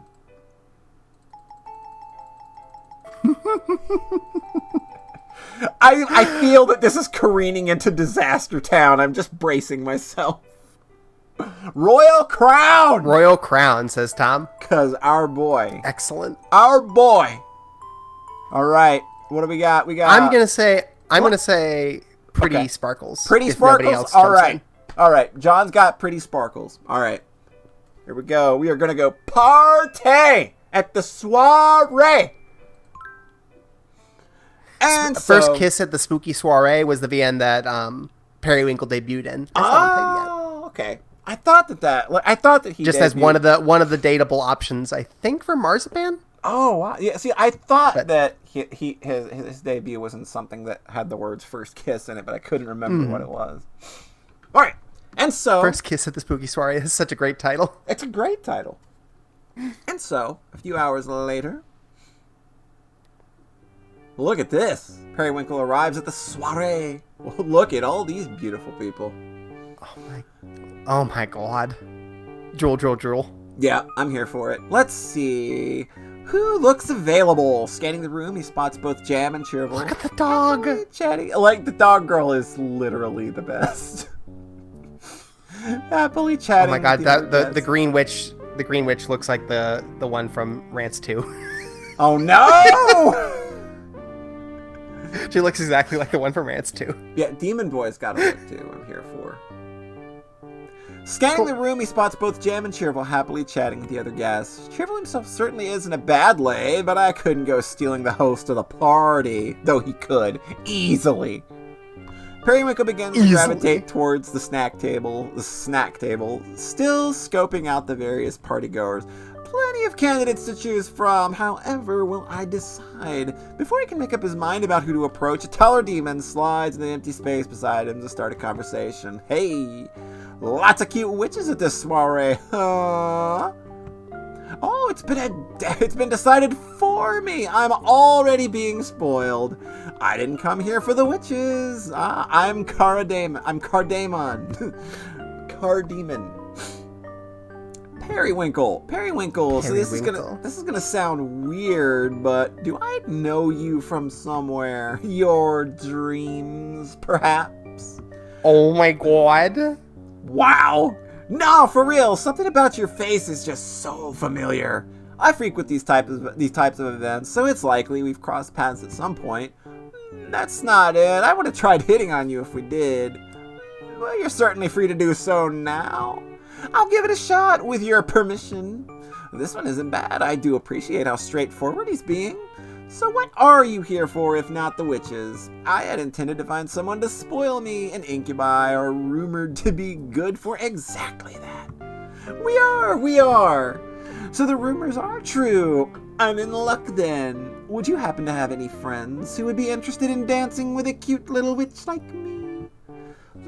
I could ask around. Or, better idea, you could just settle for me. I suppose you'll do.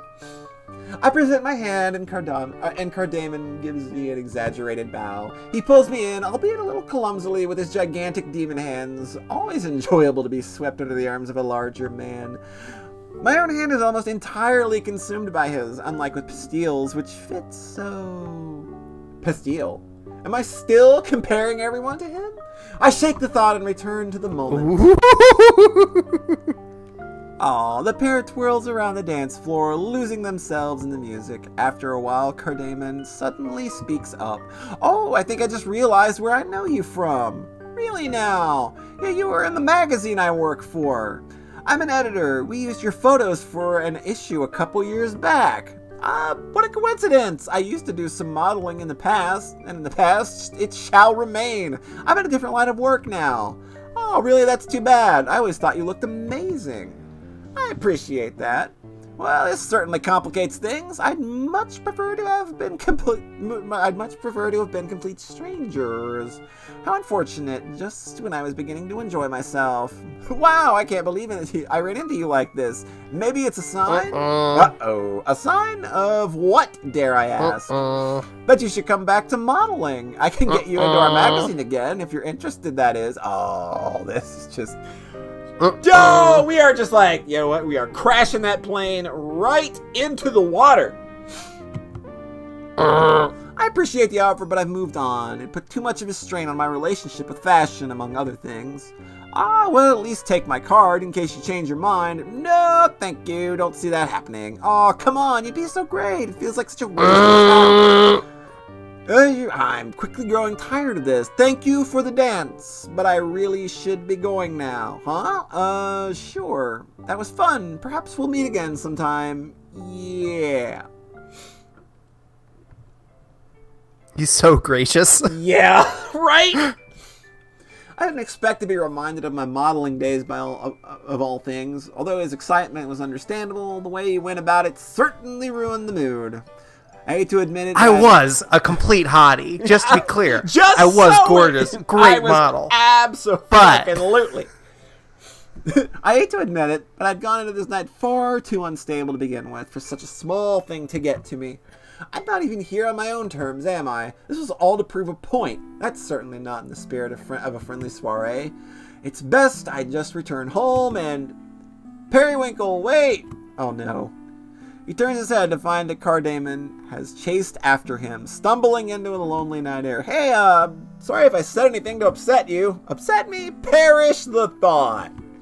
It's simply that I'm feeling a little off tonight. I realized I may have come here with the wrong reasons. Look, I'm sorry that I suddenly started talking about work. That wasn't why I approached you at all. You came here for a good time, right? Well, a party's definitely the place to find it.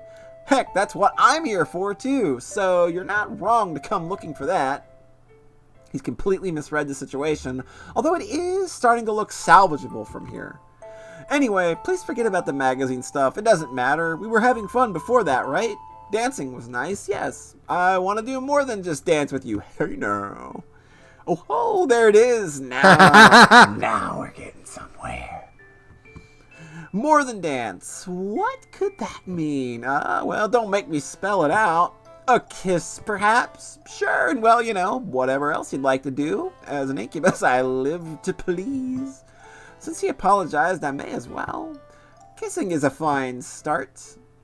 Cardaemon holds out his arms, inviting Periwinkle into a soft embrace. Periwinkle's hands glide up his chest, and he wraps his arms around the demon's neck. Their faces just inches apart. He pauses.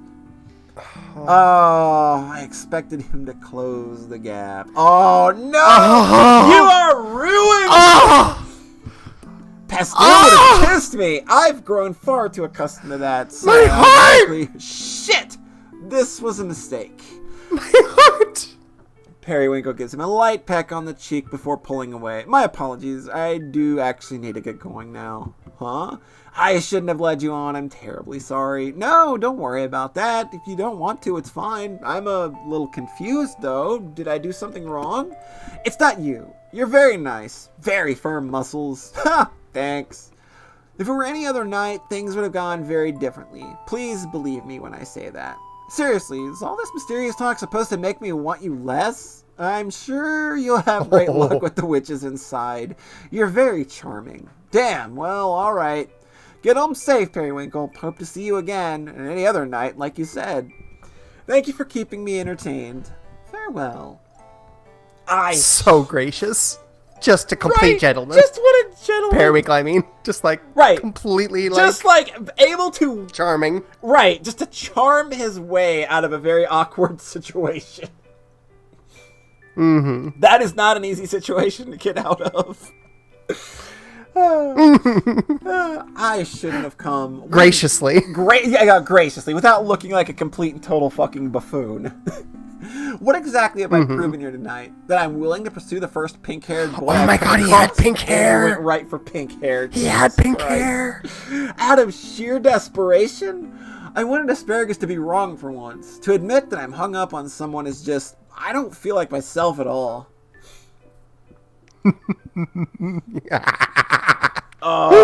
Periwinkle arrives home, lazily slipping out of his shoes and dress. He tosses his hat somewhere and collapses onto the couch. I feel even more miserable than before.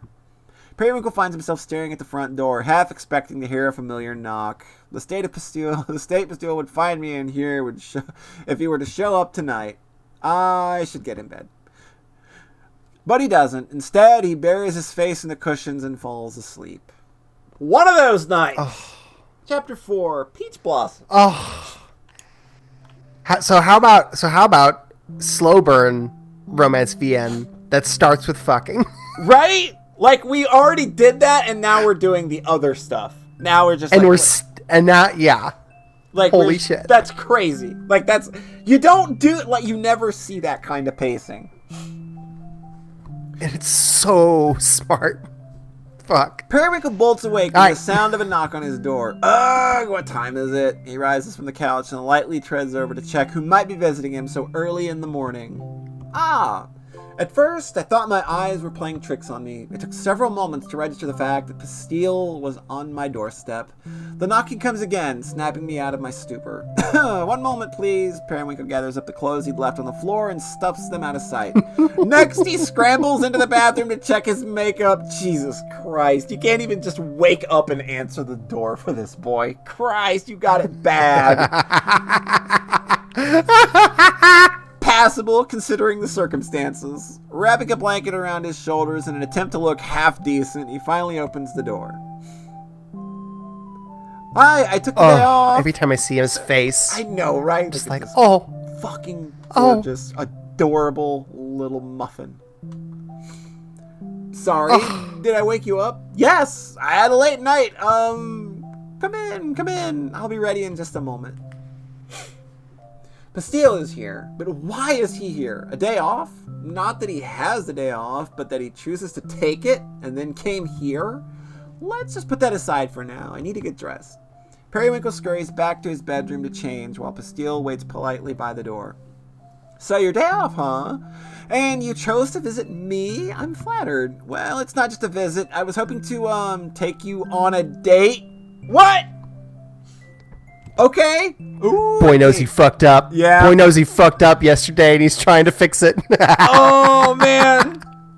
Oh, a date. Usually we've reserved those for dinner time, haven't we? I wanted to make up for yesterday. So if you didn't have any other plans, I was thinking we could just hang out for a while. Aww. Sure, I don't mind, but what exactly is there to make up for, my sweet... Oh, look at this, trying to play it off, and it just, like, literally ruined his entire fucking day and night.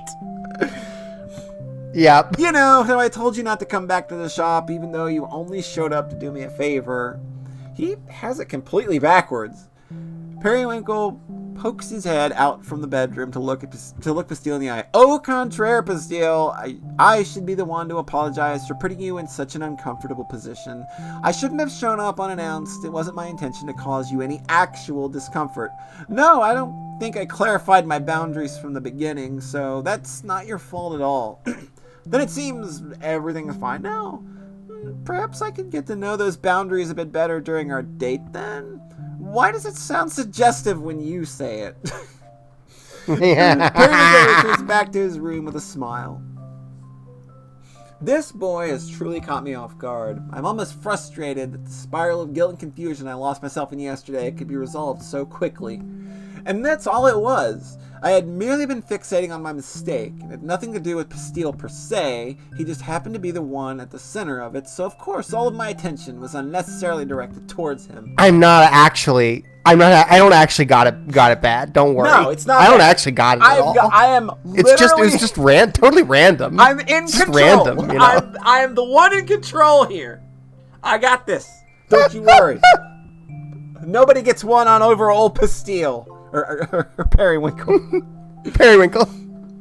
Oh, God. There's no problem then. Which means, as usual, I can enjoy our date to the fullest extent. Well, do tell me where we're headed. I'll need to know if I'm going to pick something to wear. Oh, you haven't had breakfast yet, have you? Let's get something to eat first. Actually, could you come in here for a moment? Yes? I thought it might be fun to have you choose what outfit I wear. Oh, my heart. Oh my God. Are you sure? The I clean know. clothes are in that pile, dear. Okay. Pastille begins to sort through the pile of skirts and dresses, taking extra care to fold the ones he sets aside. How about these? He approaches the folding screen and holds the clothes out to the side for Periwinkle to take. Ooh, these are nice picks, but no underwear? Oh my. Weren't you already wearing them? So scandalous, Pastille. I didn't know you had it in you. Please, I'll find you a pair. I'm only teasing, my sweet. Periwinkle finally walks out, fully dressed. Oh my God! Oh my God! Woo! I'm gonna die! Oh my God! What an adorable... Pluck him out of the screen! Just... Oh! Mine! Just gimme! Right? Oh! Ready to go. Do what? Pastille looks him up and down cautiously. You're wearing some, right? Well, we'll just have to find out later tonight, won't we? Perry! Alright, we're gonna do it again. Alright, chat. We've been through these enough. First one I see. And John, you get to pick the second one. Okay. What were the second options again? Let me just run through them too. Sure. Light Joker, dark Joker. Somebody pick something, goddammit!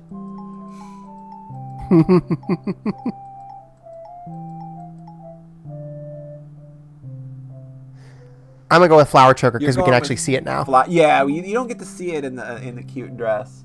All right. Yep. He wants flowers. Do you want a flower crown? Flower crown, flower crown. All right. There we go. We are going extra flowery today. Oh my God! The cutest outfit with the cutest accessories. I'm gonna die. We are literally like Like this, almost like we're overcompensating from yesterday. Like, oh, I got all the fucking flowers today. I am melting at this boy. I am melting. I think we all are. I think we all are. Oh. I'm not too loud, right? I'm just right up on the mic here. You're eating the mic a little bit. You could probably pull back just a tad. What a lovely day for a date. Especially when I'm gonna go, ah! Yeah, there you go. Now you're in a good place for that. We walk side by side, Bastille with his hands stuffed into oversized pockets. So cute. He's in a perfect position to be clinged to, but I must refrain. I doubt he'd be comfortable with me hanging all over him in broad daylight. Besides, there's no need to jump into such overt affections just yet. When we reach the cafe, Bastille orders us some donuts to share. I wonder what else he has planned. He only mentioned hanging out. Who knows what that could entail? Munching away at our breakfast, I study his face for clues. He really is so cute. Remember the choker? He wore it on our first date as well. That's the same beret he left behind after one of our sleepovers. Such pointed choice in accessories. Oh, now all my staring has embarrassed him. The graphic actually changed. Oh my god, I just noticed this. Oh my god. Yeah, the graphic actually changed between those two lines.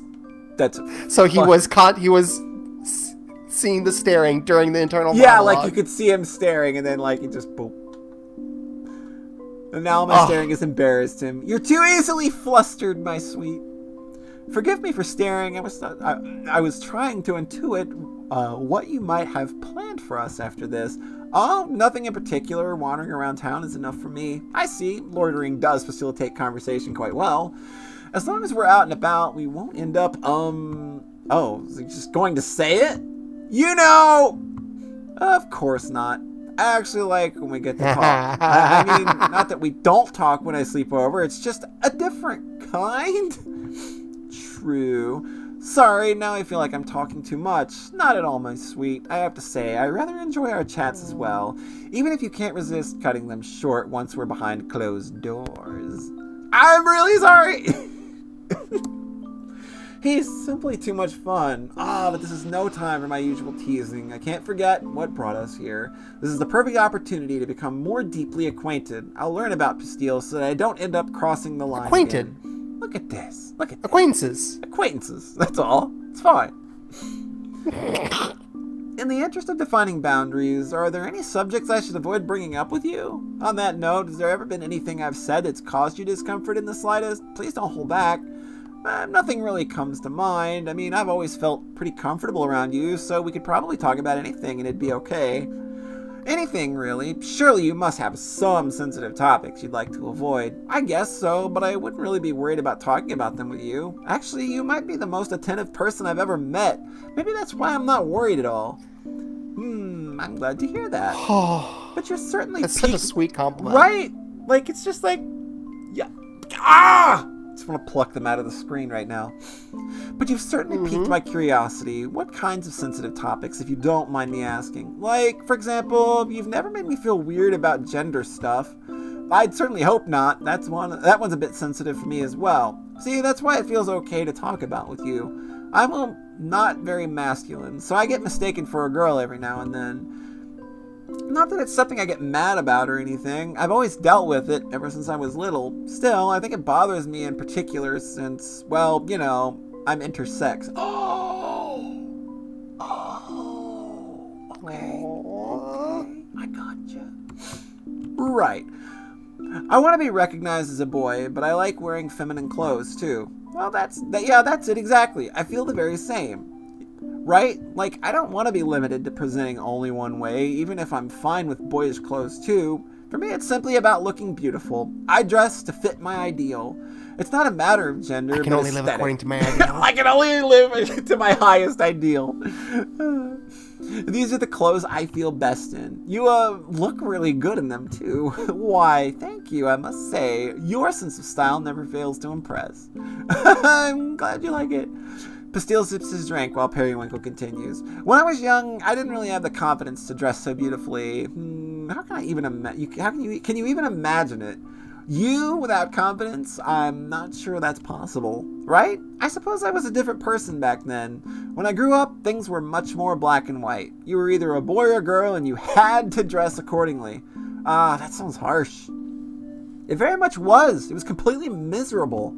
Perhaps it's because I come from that sort of environment that I wanted to be known. I look this glamorous as a boy. Not to say that this is easy for any gender. I only wish that my efforts to be acknowledged. I think that's just your competitive spirit again. See, you truly understand me. They laugh together. Periwinkle relaxes into his chair and finishes his drink with a big smile on his face.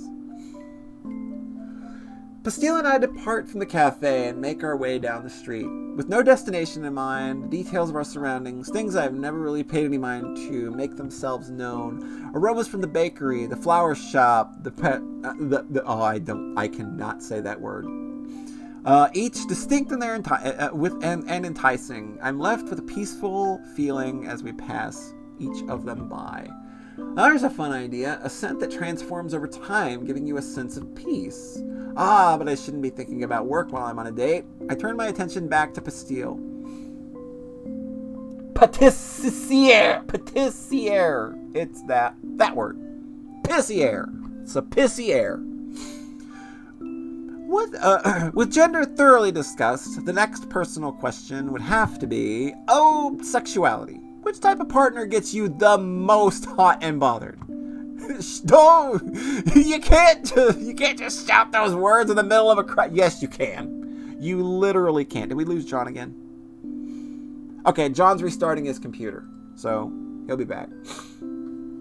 I thought that he was being weirdly silent for the fact, after all of the squeeing. You can't just say words like that in the middle of the crowd. Oh, he was even listening. I certainly wasn't shouting. Please don't talk about stuff too loudly. People will start giving us weird looks. Shall I whisper it in your ear, then? Patisserie.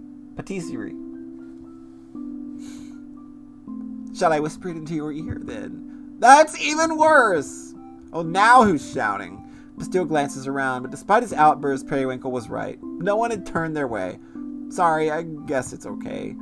Feel free to stop me if I'm being too much, yes? There's nothing wrong with being a little too much. I imagine you'd say so. Returning to the topic at hand. I've been with all sorts of partners. I'd say I can appreciate just about anyone. But I must admit, I prefer witch boys above all others. I would also say Can you hear me now? Boys. Yeah, I can hear you. Can you hear me? God, I just pressed mute yes, I can hear you. I just pressed mute for a second, and then it broke. And then everything Just press mute. That's so weird. Do you have the video? Discord. You still I have the video all as well. All right. And I heard everything you've been saying. Oh, good. But yeah. Okay, hold on. All right, cool. Let me get my chat brought back up here. Okay. I would also say witch boys. Oh, care to elaborate, my sweet? Nope. That's all I have to say on the matter. Well, I have to tease it out of you later then. Ah! We follow along the twisting streets of the shopping district, looking in each of the windows as we pass them by. This is my favorite part of town, filled with all the high-end boutiques that you could dream of. The mannequins from one of them catch my eye, and I lightly grab Pastille's sleeve to draw his attention. Aw. You'd look good in that, don't you think? Really? I don't know if something so extravagant would really suit me. Nonsense! You could pull it off. The accents match your eyes. I guess they do. Oh. But you'd look great in that one, too. Oh, and that one! You're pointing at everything. Yes, well, the alternative would be to say that I'd like to see you in nothing at all. Do you go clothes shopping often? You have such a variety of cute looks. Oh, every now and then, but I can't afford the kinds of stuff they sell here. It is rather pricey. But the brands are worth it. I really don't know anything about fashion. I just end up picking whatever stands out to me. As it should be. You're better off not becoming obsessed with these things. It certainly isn't easy on the wallet. I'll leave the brand name stuff to you then. Just seeing them is enough for me. Oh, just seeing them, not stripping them off of me. The incidental convos are so nice. They're so good. After our little fashion circuit, we end up near the cafe where we'd started. I've certainly worked him up enough to take him home right away, but that would mean cutting our date short, and what a shame that would be. I skip ahead of Pastille and twirl around to face him. There's somewhere I'd like to take you. Huh? Sure. I realize I've seen your workplace, but you haven't seen mine. It's a little apothecary I sell my magic to for distribution. An apothecary? I thought you sold perfumes. Technically, that's all they are. I don't claim they deliver any lasting health benefits. They're more for healing the mind. Anxiety, stress, and other unpleasant feelings can be lifted away with just the right aromas. It's more effective for some than others, but for those sensitive to such things, it can make quite the difference. Huh. And now I fear I've bored you with all this uninteresting work chatter. No, that's not it at all. It was just thinking. It's really admirable that your magic can be used to help people like that. Admirable? Selling candy, I think, makes people happy too. Maybe that's what's fun about it. Not that I'd ever claim our candy is healthy either. If anything, you might get cavities. Well, the witch who owns the apothecary really likes the sample I passed along to her. Perhaps she'll ask you to distribute your candies as well. See, my boss would never agree to that. Oh, she's talking about syrup. Anyway, I'd be happy to see it. Yep. Lead the way. Very well. Follow me. When we enter the apothecary, it looks to be completely empty. Asparagus usually sits in the back room consumed with her work until she hears the chime of a customer entering. If you ask me, she could really use another helper to liven up the place, but I suppose the hustle and bustle of an ever-busy shop would have its own setbacks.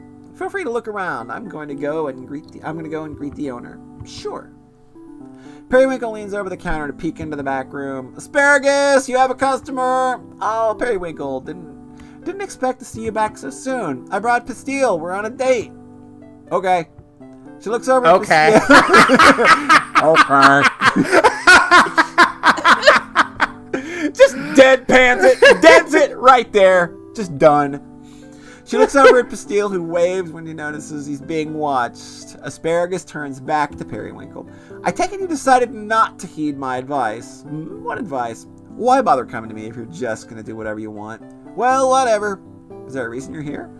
I thought I'd drop by to give you a little update. As you can see, everything is fine now. Sure, very normal of you to suddenly bring one of your dates here. Everything is fine now. See? Is it not? I visit you all the time. Yeah, not for stuff like this. Anyway, I wanted you to meet Pastille. Pastille, come over here. Startled by suddenly being called upon, Pastille fumbles the bottle he was holding and crashes to the floor. Oh no! No! Ah! Hey, you break it, you buy it. Hi. Sorry, I can fix it. Asparagus is ruthless. Pastille sweeps the pieces of the bottle into a pile along with its powdered contents. He holds his hands over the pile, now glowing with magic, and the three of them watch it as it reassembles perfectly before them. Impressive! He's done so quickly. There, good as new. Bring it here. Sorry. I can't help but feel I put Pastille in yet another uncomfortable situation. Oh no! Damn, can't even tell it was ever busted up. This kind of magic your specialty? Not really. I only learned it because I thought it'd come in handy. Huh. Asparagus continues inspecting the bottle and then takes it into the back room without saying another word. Wow, I suppose she was impressed too. Is she mad at me? I can't really tell. It looks like you were spared today. That spell really saved you. I can't believe I did that. I'm not usually this clumsy, I swear. Wouldn't it be adorable if you were Pastille the Klutz? No, I'm just gonna go wait outside. Don't be too hard on yourself. I promise you made a better impression than you think. Pastille walks out of the apothecary and I lean against the counter, waiting for Asparagus to reemerge from the back room. But when she does, it's with a bag full of, well, I'm not quite sure. Where'd your boyfriend go? You shouldn't call him that, might I ask. What is it that you're holding? Busted lamp. Been meaning to glue it back together myself until I saw the opportunity to save myself the trouble. How offensive. Take it to a repair shop like everyone else. Nah, waste of money. You better keep that boy around. He's useful. I love her. I fucking love her.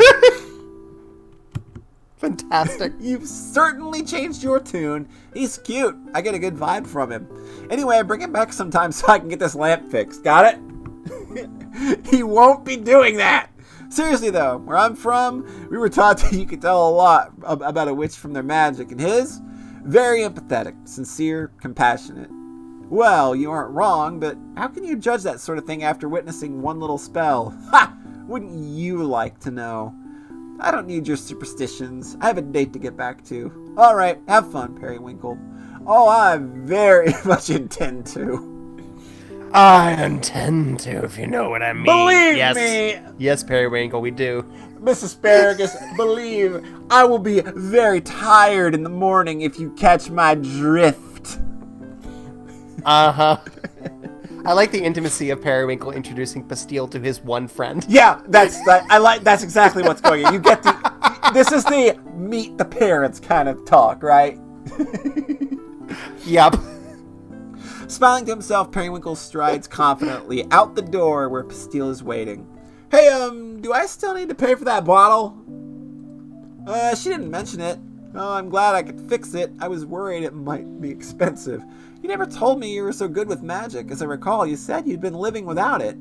Yeah, mostly. I won't get into the reasons why, but I got back into studying it recently. Yeah, that's Pastille's deal, is that apparently, had been hiding the fact that he's into magic for a long time, and now has just kind of been out and out with it. I won't get into the reasons why, but I got back into studying it recently. Asparagus certainly thought you were talented. I'm impressed too, of course. Thanks. If I could only use magic to stop myself from being a klutz. Oh, are you embracing the nickname now? No! Please go back to saying my sweet!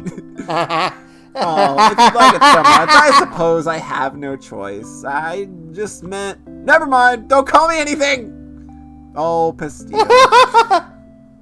We resume our stroll around town. This time, it's Pastille who takes the lead. He seems to have some place in mind, but hasn't said as much. He merely takes my hand and leads me up a labyrinth of stairs. And once we reach the top, a gust of wind swoops through the trees overhead, showering us in flower petals. Ah, peach blossoms. Look at that! Look at this! Look at this! This is some this is some high-tech rim pie shit going on right now. Absolutely. I'd never figure this out. And also it's peach blossoms. It's peach blossoms. Also it's peach blossoms. It's peach blossoms. So adorable. Nami literally made an RPG framework for with experience points in fighting. I downloaded that and I'm gonna play with it at some point. Excellent. Peach Extremely blossoms. Good. It's nice, isn't it? I can't help but think you're trying to tell me something right now. Huh? Don't you remember my aphrodisiac was also peach-scented? I wasn't thinking about that! Not at all! You can't prove it! I was just trying to think of other places we could go, and this came to mind. It's lovely, very romantic. Straight out of a shoujo manga, honestly. How does he know I'm weak to such things? We don't have to stay. I mean, we've already walked around so much. It's okay if you want to head back now. Not to do things. I just meant I'm gonna stop talking. Yes. Perfect. Pastille, exquisite. Yes. You've presented me quite the conundrum. If I kiss you now, you'll definitely want to return home with me as soon as possible. But I wasn't done learning all about you. I'm not ready for our date to end. Oh, that is a conundrum. Yes, you see, both options are equally appealing. However, can I decide? Well, it's still light out. Maybe we can hold back until after dinner. Or I could have you for dinner. Yeah, let's do this. The smoothest motherfucker, I swear to Christ. Fucking love him. Love them both. On the other hand, you bring up a valid point. Holding back is fun in itself. Do you expect me to recover after what you just said? Somebody. They're so horny. God, just ready to go at a moment's notice. It's so good. See? This is quite fun. It's decided then. The date continues! I give Pastille a moment to calm himself. We walk up to the railing and look out over the town. You can see Atelier Suites from here and the train station next to it. My house is somewhere in a row of similarly built homes, inconspicuous. Fallen petals litter the bricks at our feet, with every little breeze carrying a few more over the railing to land somewhere unknown. After watching them for a while, I turn back to Pastille. Tell me about your magic. Okay, what do you want to know? Your specialty, dear. If you were that good at reconstruction, I imagine it must fall somewhere in that category. Not really. I'm actually an astral witch. My, how rare, and what exactly does that entail for you? Well, I mostly use it for fire spells like anyone else. Forgive me, I'm not well versed in magic theory, but doesn't astral magic have something to do with creation? It does, but that stuff's pretty advanced. I haven't been able to find any books explaining how to use it, which is probably for the best, actually. No one should be allowed to go around creating souls spontaneously. Pastille rubs the back of his neck, looking off into the distance. He seems so troubled by the subject. I suppose because he's been living without magic, it may feel strange to openly discuss it. An astral witch, though. I wouldn't have guessed. Putting two and two together, one thing makes perfect sense now. So the famous Atelier Suites golem was your creation. Haha, is she really that famous? I expect our sales to be a little better if that were the case. But yeah, just don't go around telling everyone. I didn't know what I was doing when I made her. What an amazing feat, and you sound almost ashamed of it. It's not like I regret it or anything. Gumdrop is actually great. I feel bad that she's stuck in a body with so many limitations. Like, she didn't ask to be made that way. I didn't know you could even make golems that felt real emotions, so of course I never considered any of that. Sorry to go off about it, I've just been feeling guilty lately. Kind of a heavy topic. No, thank you for telling me. It's as if I've discovered the whole new side of you today. I'm grateful to know it. Thanks for listening. I don't get many chances to talk about things like this, so I'm grateful for it too. Hearing you speak of her, though, I'd love to meet the golem of yours one day. Sure, maybe one day. Pastille is amazing. I've never met anyone who would downplay their talents this much. I could ask 1,000 questions and still only scratch the surface. Now I'm the insatiable one. How the tables have turned. We decided it's time to move on and descend the stairs from whence we came. Still chatting endlessly, we decide where we'd wander to next. Over dinner, Pastille opens up a little more. We trade anecdotes, listening intently to each other's stories, no matter how unremarkable the events told within them. I could never tire of it. I was hooked by his every word. Alas, the hours flew by, and our day together was quickly approaching its end. But now we had the whole night to look forward to. The sun was on its way down as we emerged back into the street, the atmosphere so different than it had been just a short while ago. Pastille brushes his bangs aside and asks, "Do you want to head back? It's starting to get late." You've waited so patiently to be able to say that. It's not like you aren't thinking of it too. Let's go through the park. It's a shorter walk. Sure, after you.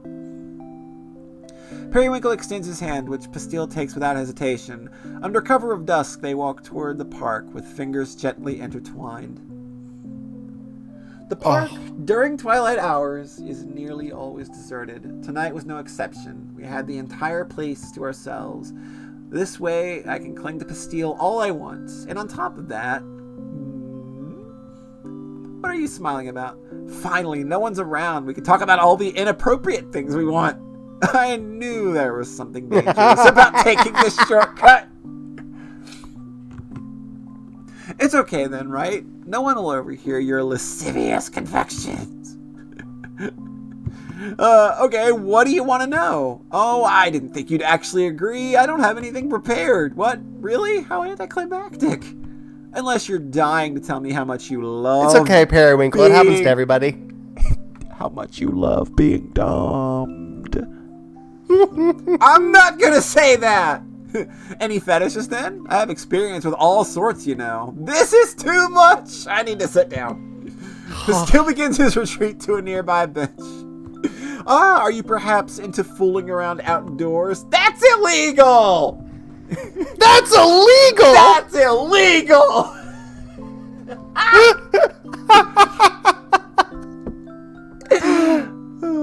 only kidding. Periwinkle follows Pastille to the bench. Unless. Sits down, leaning his head on his shoulder.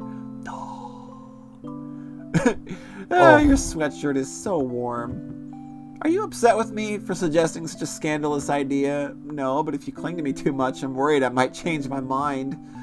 I wouldn't want to compromise your morals, but I'd also hate to let go. Pastille laughs at that, resigned to his fate. The pair sits in a comfortable silence for a while, listening only to the sound of the fountain before them.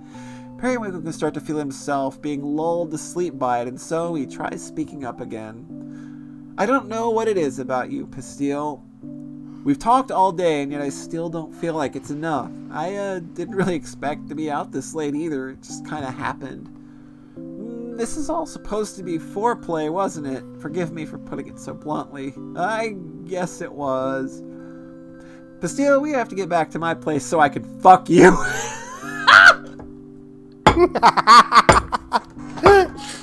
Oh my god! Just out with it! You really are being so blunt right now. Look at his face. His face, it's totally not like the shame or anything. You're like, no, we can't do that. I'm loving every aspect of the fact that they're both. I love it so they're much. both super into this horniness. We have to. It's the entire purpose of foreplay, isn't it? How could you let it go on this long? We could head back right now. Yes, you're gonna have to stand up first in a moment. But trapped in their comfortable position on the bench, Periwinkle is unable to stand in the end. Instead, he falls asleep to the sounds of the fountain, and Pastille is beating hard. Oh my Christ!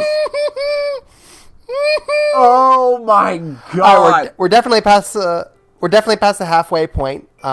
Still got a pretty decent chunk to go. Are you good? I'm definitely good. I'm still good. I think maybe we could probably take a 5-minute break. Give everybody a chance to get up, because if we're in this for the long haul, we probably need to get up, stretch out a little bit, get yourself feeling a little good. Get some more water for me. Get some more water. I need to refill on stream juice myself. So everybody, get yourself up and out and about. And unfortunately, Sayara has to leave because he's got to get to work. But we do appreciate you stopping by and being gay with us. The gay will be here when you come back. You can come back, and this gay will be here and on the YouTube. So don't worry, the gay will be here. All right, we'll be back in 5 or so minutes. I guess I will mute. Yeah. All right. If you mute again and it fucks up, we'll work it out. We'll figure it out. All right. Be right back. In the meantime, you can download the game right here. Let me jump this right into the middle of the screen for you. If you want to play this very good video game and any of her other amazingly cool video games, please do so. They're all very good, I promise you. All right. I will be right back.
All right, lovely people. How you doing? How's everybody doing out there? Also took the moment to grab a quick bite to eat, so I'm finishing that up. I didn't realize how fucking hungry I was. Which is funny because I ate before I started streaming. But once I finish this last chicken tendy, these were made by, I made these myself. I didn't buy these. These were not pre-made. I made and breaded them on my own. I somehow feel that puts them a step above your typical chicken tendy.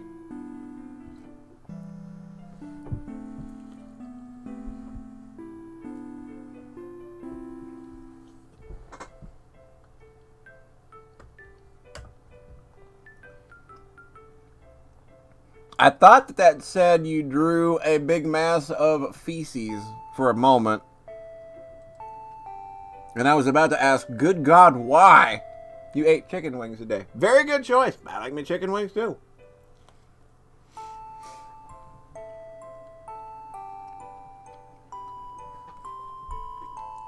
Link to the Past is a good choice. Ain't nobody gonna say for that. I don't know. John might. John don't like anything Nintendo anymore.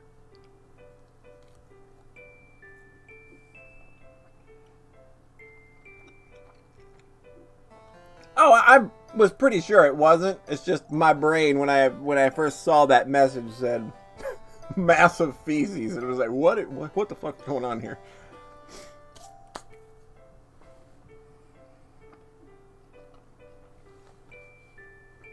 All I've wanted to play lately is nothing. The fact that I'm playing this is a fucking miracle.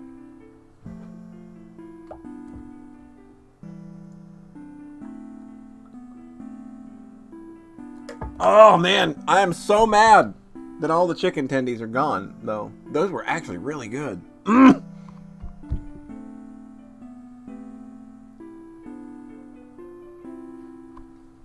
have not played a video game in earnest since probably a month. Like I was playing Mary Skelter, and then I ran into the conundrum I ran into with that, where I should probably just get the Switch version, but I'm waiting on that to go on sale. And if that does not happen, I have Mary Skelter Finale pre-ordered. Can you hear me? Yeah, I can hear you.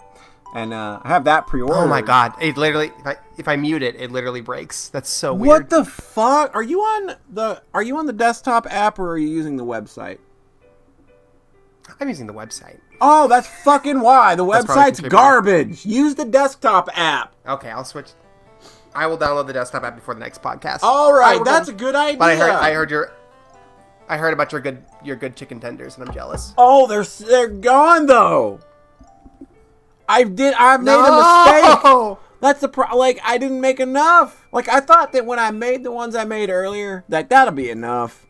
That'll be fine. But then, very clearly not, because now I'm just like, man, I miss them. Like I'm having an existential moment. Well, Polly, if the chicken tenders never ended, then they wouldn't be. They wouldn't be quite when you had them. Right. Like that. If I'm learning anything now, it's got to be that. All right, John, are we ready? Are we ready to continue? Make sure I got it. I'm ready. All right, we're ready. All right, let's go. I'm honored that this is your first video game.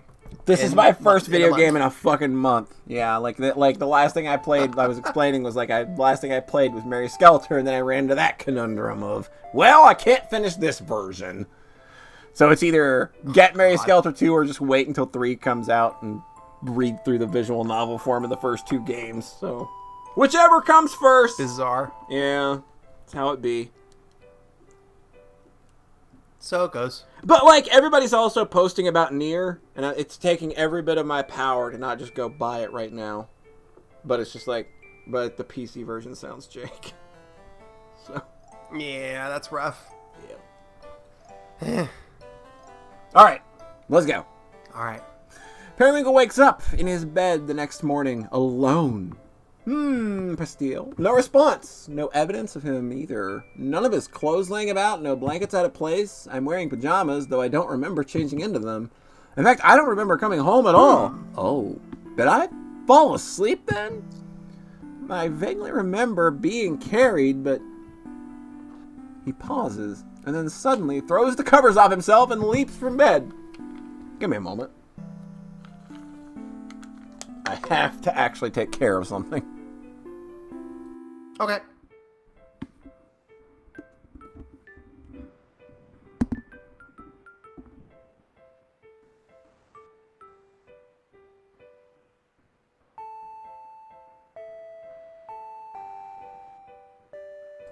You ever have a piece of food caught in your teeth and it just annoy the fuck out of you?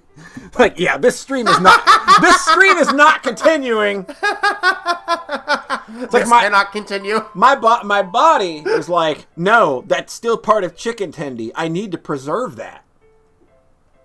And I'm like, dude, you don't get it. My teeth suck. You can't be there. Stop it. All right. He truly isn't here? And he changed my clothes? Was I conscious for that? I fell asleep before we could fuck? The audacity! That's such a good line. I fell asleep before we could fuck? It speaks to such a visceral truth. Right? A visceral moment of, wait, what? Wait, what? How did I fall asleep before fucking? Periwinkle paces around his room, desperately running through the events of the previous night. We were on our way here when we stopped to rest, but it was so comfortable that this is unheard of! This is the first time something like this has ever happened. We had such a nice day together. The perfect date, really. It should have ended with a bang! Normally it would have! We both very much wanted it to. So how could I have let myself fall asleep like that? No, there's no need to panic. I simply lost track of time. We had been walking around all day. Of course, I'd be worn out by the end of it. We should have accounted for that. A simple mistake. One that completely unfulfilled all the tension I had so gradually built up. Had I gotten lost in the performance then? The romantic flourish meant only to heighten the intensity of the passionate night to come. Right? Right? The act, the performance. It's role play. Pretend. The only thing genuine about it is the lust that it masks. For me to have reached a point of satisfaction before the intended finale would mean it was just a legitimate romantic date. It was just a... Periwinkle stops in his tracks. He turns back towards his bed and crawls under the covers, wrapping himself up in them.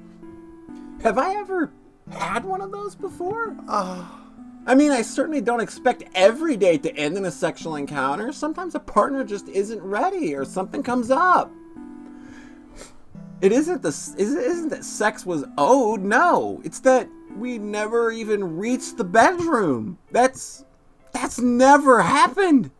The thought sinks in. Periwinkle slowly unwraps himself from his blankets and sits up in bed. I'm overreacting. Yes, I'm merely embarrassed the fact that that I had to be carried home and tucked into bed to be taken care of like that. Usually I'm the one who takes care of things. Now I just feel ridiculous. Something isn't right here. There has to be an explanation. It's safe to admit at this point that I am very sensitive to matters that involve Pastille. But where did that begin? It couldn't have started that just the other day. Things are relatively normal, though I was seeing him quite often, more so than other partners in the past. This has progressed too far beyond casual. What could have caused this? He thinks for a moment before walking out of his bedroom with purposeful strides. Going immediately to the bookcase, he tosses a few things aside and pulls down a box of his favorite perfumes. He then carefully extracts the bottle filled with pale pink liquid. You must be the culprit. This aphrodisiac, no, love potion. I wanted to see Pastille's reaction when I called it that, an inconsequential little joke, but it kept coming up. There must be something to it. Could the peach blossoms yesterday have further amplified its effects? Yes, it all makes sense now. I'm just rationalizing this thing. There's no real feelings here. It's just science. Whether it be my own magic or some kind of chain reaction with Pastilles, I've somehow unintentionally created a scent that invokes romantic obsession in witches. There's research to be done. I have to put an end to these artificially inspired feelings. I'll create an anti-aphrodisiac then, something to cancel out its effects, at which point everything will go back to normal. There's no problem at all. Convinced by his new theory, Periwinkle dresses himself and heads out to find a solution. All right, John, dress our boy. Okay. What do you got? I want blue ribbons. Blue ribbons? All right. Boom. Keeping it low key. Keeping it low key. Low key today. day, just researching. All right, just research. And light earrings. Light earrings. All right. Oh no, the earrings are the other ones. Oh.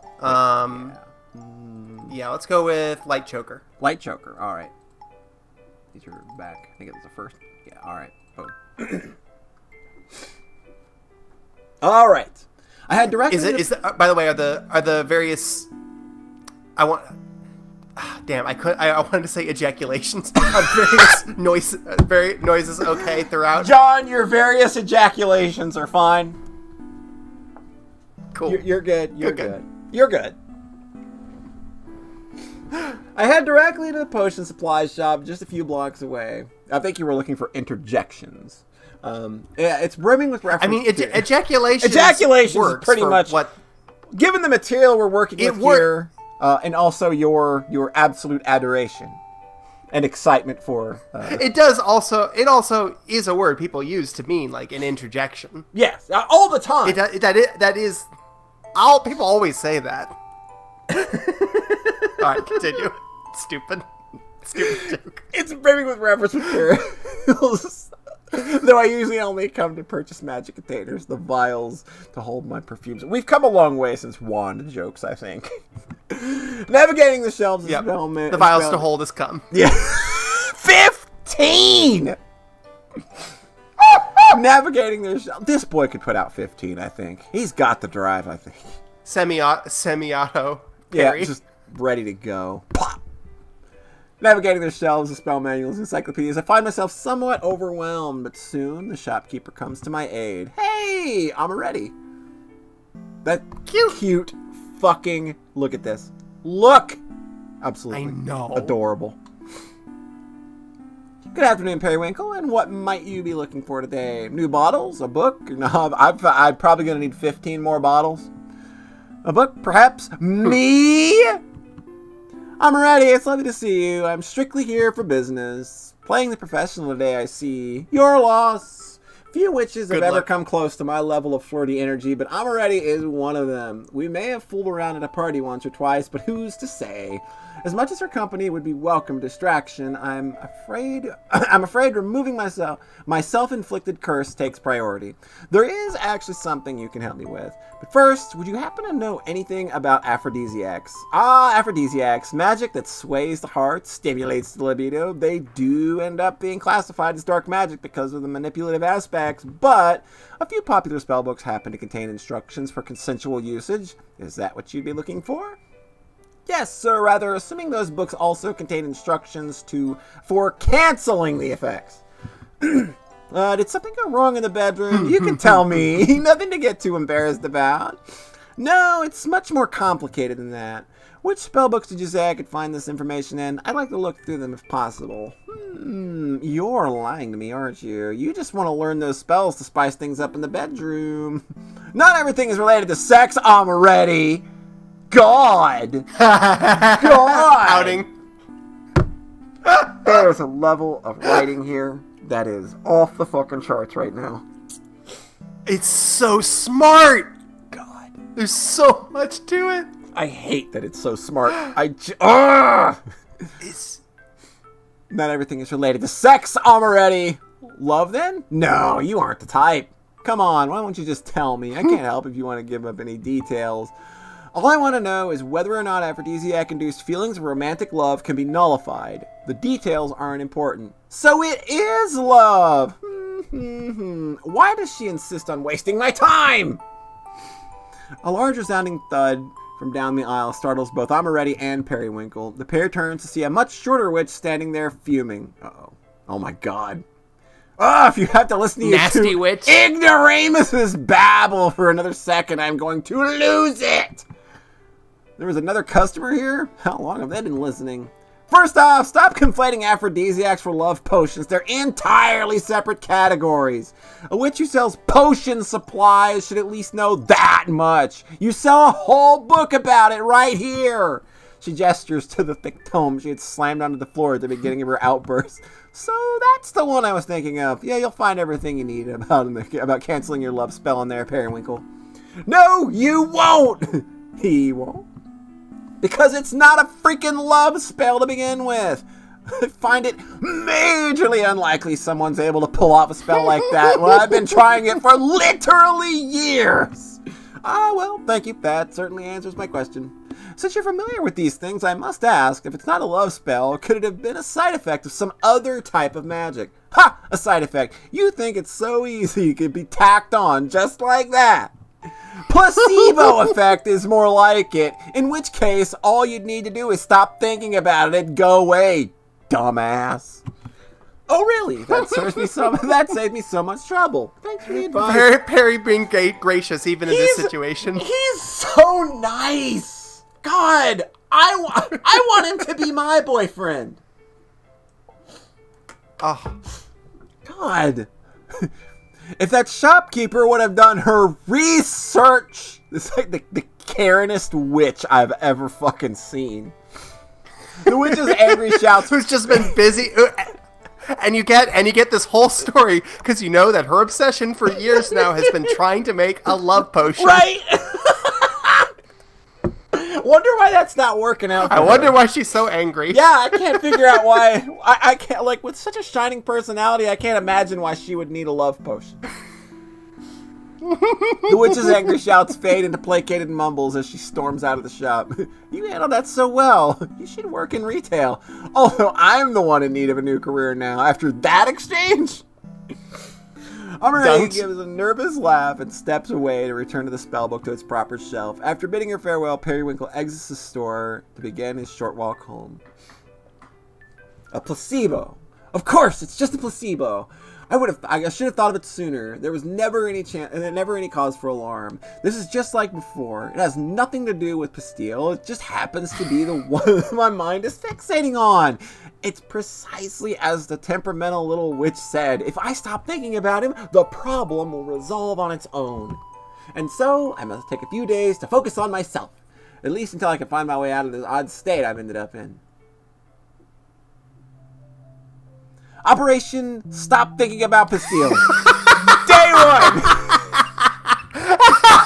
Let's see. The optimal distracting task would be work, of course. Perhaps I could begin with the transforming aroma I thought of yesterday. But that idea came about during our date. I should be avoiding any and all memories tied to him at the moment. This may prove quite more difficult than I anticipated.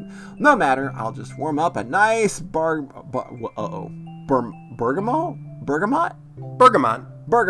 Okay. Bergamot. A nice bergamot scent for now. Periwinkle retrieves a few empty vials from his box of... This game is so strong. Right. Periwinkle retrieves a few empty vials. Right, he says wand. Yeah.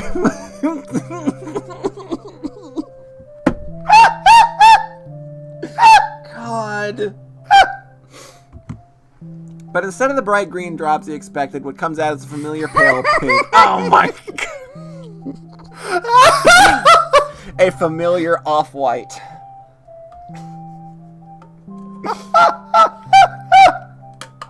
Oh man. Peach! His junk is broken. That isn't right at all. No. His junk is broken, Polly. I'm sad.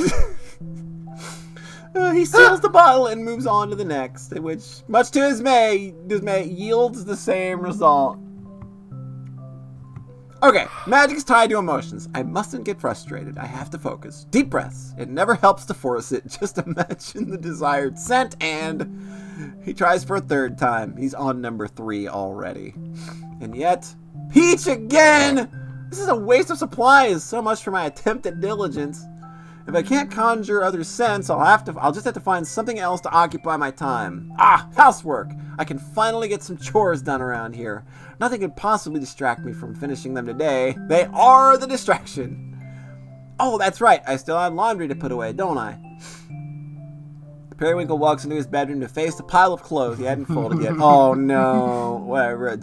Whenever I tell myself I'll get to it later, I tend to leave it for days. But the single large pile he expected wasn't there. Instead, it was split in two with one half already neatly folded. I don't remember making this much progress. No! Pastille did this, didn't he?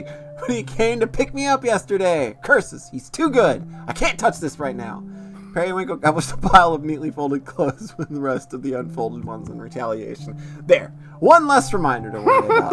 Nailing it. Just fucking nailing it right now. Now I'm gonna have to think of something else to do. So far, my attempts at forgetting about Bastille have been completely futile, but that's perfectly fine. No one said it was going to be easy. Ironically, the more you tell yourself not to think of something, the more your mind will be enticed by it. I mustn't let this consume me. I have to find a way to relax. He's doing great. He's knocking it out of the park. A nice bath should help calm my nerves. Later that evening, I'm feeling so refreshed I could do just about anything. I should try cooking for myself tonight. Now, there's a task that'll require my full attention. Periwinkle opens the fridge for ideas. A pint of milk, a few cups of yogurt, some eggs, whipped cream. There isn't much in the way of meals, is there? This is why I never cook. But I could try making an omelet. Breakfast for dinner. Oh, what fun. Periwinkle cheerfully reaches for the eggs, then pauses. Actually, can I cook without magic? He turns to face the stove. This burner is the kind you'd light with a spell. I'm far too nervous. I'm far too nervous my magic is going to come out smelling of peaches again. Periwinkle slams the fridge shut. Forget cooking. What was I thinking? I'm not cut out to be a chef. Pastille, on the other hand, no. Making of him a delightful domestic context is especially bad. No matter how much I eat his cooking now, he's obviously the type to be good at it. This is depressing. I'm already right back to where I started. I'll just order takeout. Periwinkle goes to bed at night utterly incapable of forgetting about Pastille. Nailing it. First step's the hardest one. Alright, operation. Seriously, do not think about that boy. Day 2. I've tried working, I've tried doing chores, I have even tried to cook. All miserable failures. That's why today I'm taking drastic measures. Complete escapism. I'm returning to my roots. I'll reread one of my favorite series. If nothing else, it should make a nice source of inspiration. Periwinkle pulls out a volume of a certain manga from his bookshelf. Fabric of Our Love. June says, if you eat pineapple a lot, your magic will taste better. I've heard that. I've maybe had one or two people experiment with the idea, but I don't know if they ate enough or not. It might be like a thing where it's just got to be a prolonged period of time for it to happen. And I think it kind of has to be like a large portion of what you eat. Like, so if you're still like eating meat and still eating like everything else you normally do, again, I feel like the default taste is pretty okay. I'm pretty good with it. So I've never really had an issue. It's fine. Fabric of Our Love. How many years has it been? The dresses were always drawn so beautifully in that series. I still think of them from time to time. All right then. Like, see, I've never had it have I've never had it have an immediate reaction. Monty is the thing. So it's just kind of like I don't know whether it's just the fact that like their diet was just still so overwhelmingly everything else, or if the effects just kind of like, yeah. But hey, biology. Who understands how the human body works anyway? Like, it's literally never been, like, you can't figure that out. It's like fucking bodies. How do they work? Scientists are lying and getting me pissed. It's a story of a girl who's fucking magnets. How do they work? And I don't want to talk to no scientists. Miracles. Y'all motherfuckers lying and getting me pissed. God bless ICP. God bless them. It's a story of a girl who's fallen for a handsome prince. Standard fare for the types of manga I read. One time I just ate them, mostly drank coconut water, and it tasted like, huh. I'm writing that down. We're getting a lot of good. We're learning a lot tonight. Possible experiments here. Right. We're not being scientists about it. It's a miracle. It's fine so long as you approach it in the context. It's all miracles, man. Yeah, it's fucking all miracles, man. Did I tell you about the time a seagull almost ate my cell phone, man? That's a fucking miracle.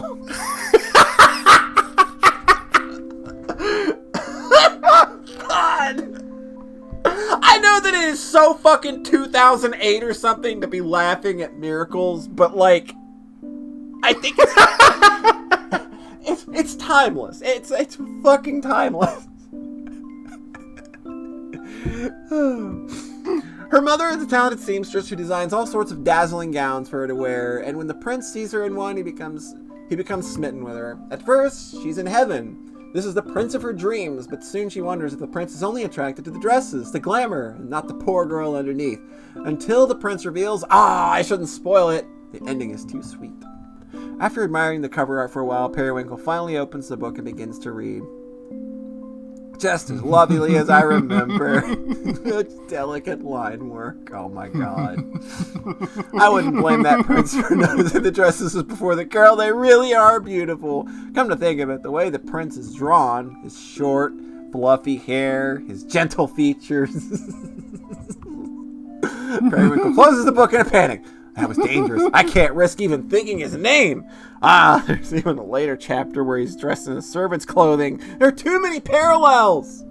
Periwinkle rolls across his bed and slides back into place under the shelf. This isn't fair. How can one of my most beloved stories be off limits in my time of need? He scans through the different titles once more, and landing on a 12-volume series. I don't remember this one as clearly, but as an all-girls story, it should be safe. Periwinkle pulls out the new book from his shelf and quietly immerses himself in its fictional world. Before I knew it, I'd finished reading all 12 volumes. The whole day had flown right by. I couldn't help but keep turning the pages. The story was so much more than I remembered. The protagonist was nothing to write home about, but her childhood friend. Oh, what a moving character arc. She's very charismatic from the start. The kind of person you'd think has it all figured out. But you couldn't be more wrong. Over the course of the series, she goes through the many love interests. Back in the day, I had assumed it was because the author couldn't make up their mind. But reading all at once, it must have been planned from the beginning. These doomed relationships are merely self-sabotage, a distraction from pursuing her one true love. She never realizes the obvious answer until the very end. And what an emotional finale! When she finally confesses, the two girls share their first kiss. The fireworks! Could anything be more romantic? Her tears of happiness finally being honest with herself and with her best friend. How lovely!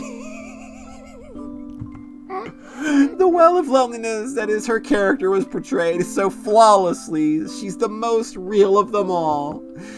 Ending the story any other way would have been an injustice. She deserves the world. I own the author's follow-up series as well, don't I? Time to get some snacks and start searching for it. I can't resist diving in right away. Operation Escape Reality, Day 3. Periwinkle continued to read. And read. And read. Until he heard a knock at the door. Pastille? No, that isn't his knock. Wait, I was trying to forget about him. I suppose it means I was successful for a while. I even forgot that I was avoiding something to begin with. When he opens the door, Periwinkle is greeted by a small crowd of friends and acquaintances. What? Himbo Witch! Himbo Witch! It's my favorite. Alright, I'm going home with Himbo Witch tonight. That's it. Himbo Witch is my jam. That's where I'm going tonight. I'll see you all later. Yep. Periwinkle, get dressed. We're hitting the clubs. Wow, the whole cavalry's arrived. Unfortunately, I'm going to have to decline. Tonight isn't going to work for me. What? But no one's seen you in ages. You haven't abandoned us for a new scene, have you? Oh, no, nothing like that. I've just been a little preoccupied. I'm taking some time to myself at the moment. Nothing wrong with a little self-care, but are you sure you don't want to come out and enjoy the nightlife? I don't know. I've fallen so far behind on my work. Choosing work over getting laid? Now I know something's up with you.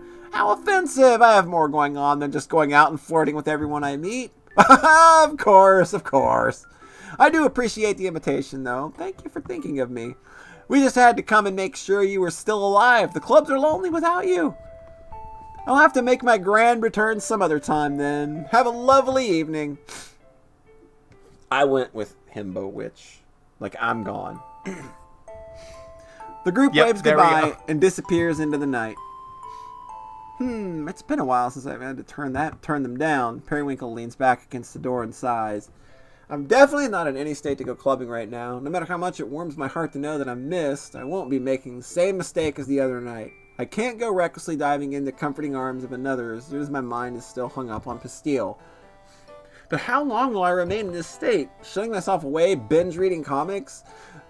These were emergency measures. I can't avoid the outside world forever. In any case, shouldn't Pastille be returning here at some point? From where we left off, I'd expected him to come knocking as soon as possible, and yet it's been 3 full days. It's been 3 full days, hasn't it? How long could he possibly abstain from my touch? Or is something wrong? How long could he possibly abstain from my touch? I love this character so much. Oh. I shouldn't be thinking about any of this, but I'm beginning to feel annoyed, confused. If he never comes back, I suppose my problem would go away on its own, but I hate the thought of that. As things are now, I'd only be haunted by thoughts of what I could have possibly done wrong. What is my plan then? Continue to ping-pong back and forth between these extreme emotional states? He rubs his eyes in exhaustion. I'll worry about it tomorrow. Periwinkle steps back into his bedroom and tucks himself into bed with his books. I am the Glub Glo Gab Galab. Just alone with his books. This is truly how you get over matters of the heart. But an hour This has later, just become the Glub Glo Gab Galab. just become the glog glog gab glab. But an hour later, another knock comes. This time, the pattern is unmistakable. Pastille is here. Well. Well. So he's come after You've come all. crawling back, huh? Turning from Jesus to his books. That's the plot. It's from a Christian movie. Are you And for the Glub real? Glo Gab Galab is someone that it's a Christian children's movie done by like one guy. Oh, and it's the Glub Glo weird. Gab Galab lives alone in his basement instead of turning to Jesus. Oh my god! So the Glub Glo Gab Galab is meant to be the bad guy in this movie. Then he's the awful. Not like the example. bad guy, but like What you don't he's want not to like be. a villain. He's like pitiable. Yes, you Oh, don't that's- want to be the Glub Glo Gab Galab. No, I want to be the Glub Glo Gab Galab. We all want to be the Glub Glo Gab Galab, of course. I think it's the most admirable thing any of us can aspire to. All right, despite all my hard work and trying to forget, I've actually been waiting for this moment, haven't I? I don't care what these feelings might mean anymore. I'm tired of fighting them. I just want Pastille. Oh. He opens the door, and sure enough, Pastille is the one he finds standing there. Hi. Why, good evening, and what could you have possibly come forth this hour? To pick up where we left off the other night, maybe? It's about time. Come in. Sorry, I meant to come see you again sooner. I had a few things to sort out before I... Hush now. This is not where we left off at all, was it? Huh? Yeah, I guess not. I'm more interested in how you got me home that night. You see, the last thing I remember is sitting on that bench. Well, I was having a hard time waking you up, so I just ended up carrying you. The whole way by yourself? I mean, having a broom to ride helped a lot. Periwinkle closes in. Aww. We wrote it together. Oh my then. god, that Oh, shot. Man. Oh my god, that CG. It's... Oh, Just get you he's right. so dainty. He is. Like, Right? There's He's like a little flower. He's like, man, yeah, like there's a fragility here that he's completely perfect at masking. He's a beautiful glass doll. Oh. We wrote it together then? That was the easiest way, yeah. Aw, you must have held me close so I wouldn't fall. I did? Putting your hands all over me. I didn't fill you up while you were unconscious. He gives him a big kiss. I was only kidding. But you also changed my clothes because I thought you'd be more comfortable that way. It was an innocent gesture. I can't believe you saw my bare chest. I've already seen it. Yeah! Bastille suddenly lifts him up by the waist and hoists him over his shoulder. Bastille! Please handle me more delicately. Oh my fucking Christ. Oh my fucking heart. You can't do this to me. Oh my Christ. When they reach the bed, Bastille falls backwards onto it, taking Periwinkle with him. They pause there for a moment, laughs fading into soft breaths. You forgot to turn the light off. Well, I can't get up now. How could he be so impatient after making me wait for so long? Oh well.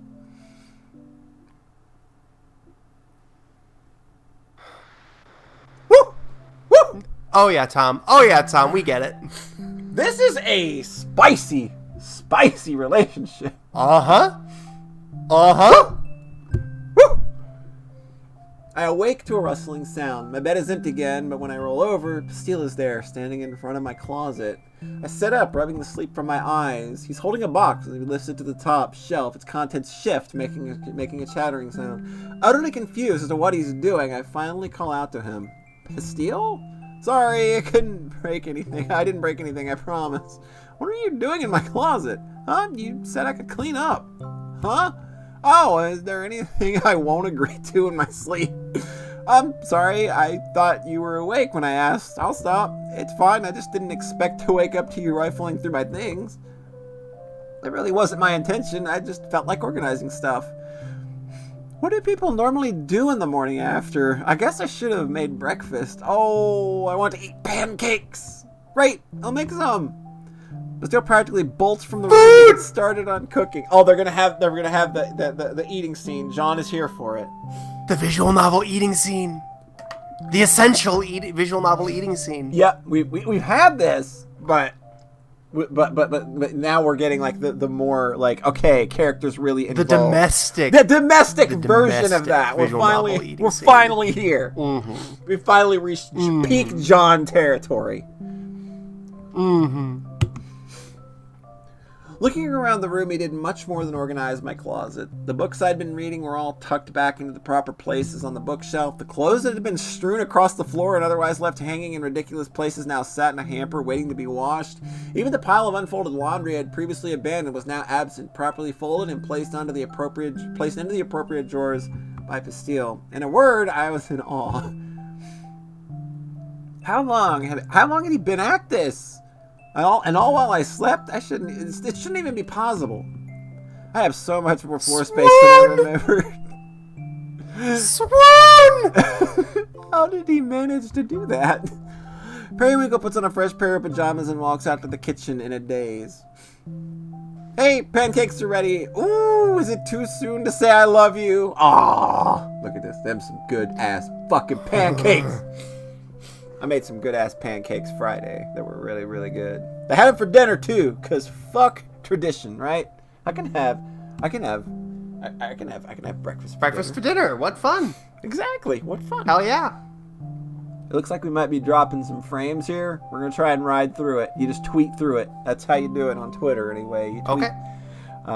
It's just kind of like it's kind of bopping in and out. It doesn't look like it's anything that's gonna kill the stream, but it's definitely unstable at the moment. Okay. Like a pita and put peanut butter? No, I'm giving that thought now, however. That is a thought. Oh, I'm gonna that have is a thought, though. Okay, this is a thing that I am going to have to try, methinks. Alright. Oh, is it too soon to say I love you? Please enjoy. Periwinkle takes a seed. Shiver down the spine. Digs in. At that line. There. Delicious. Perfectly light and fluffy. The optimal amount of syrup and whipped cream. Every bite is so heavenly I could cry. I've never felt so emotional over food. Look at this. What has this boy done to me? I was right about him being the culinary type. I didn't think I would get to try his cooking so soon. This is a surprise attack. He even... but how did these get there? I have to ask. Pastille, where did you get these strawberries? Oh, I saw you had some jam, so I used a little magic to change its form. Is that okay? Maybe I should have asked first. I just remember you liked strawberries, so... Just remembered you liked strawberries. He remembered from the first date. God. He remembered from the first date that he liked strawberries. That's fucking wild. Is there any then use limit to magic. how thoughtful one can be? It's more than okay. This is the best breakfast I've ever had. I'm sure you're exaggerating. They're just pancakes. Careful, my sweet. If you say it like that, I'm going to start asking you to cook my every meal. Fine, you got me. They're special gourmet pancakes. I can only whip up every once in a while. Lucky me. Oh, he's such... Look at him. God! He looked really hunky just then. Right? It was just like, husband. Yeah, just like, husband. oh my god, The fucking cues in this fucking story are ridiculous. Periwinkle finishes his pancakes, with Pastille begins washing the dishes.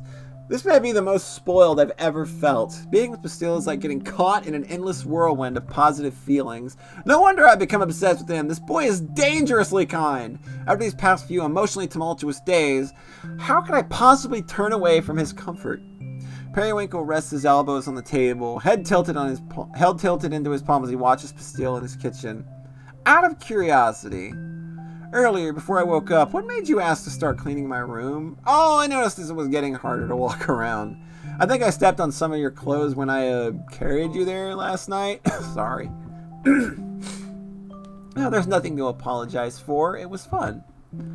Anyway, I felt a little bad about it, so I figured if I'm going to be coming back here so often, I might as well help clean.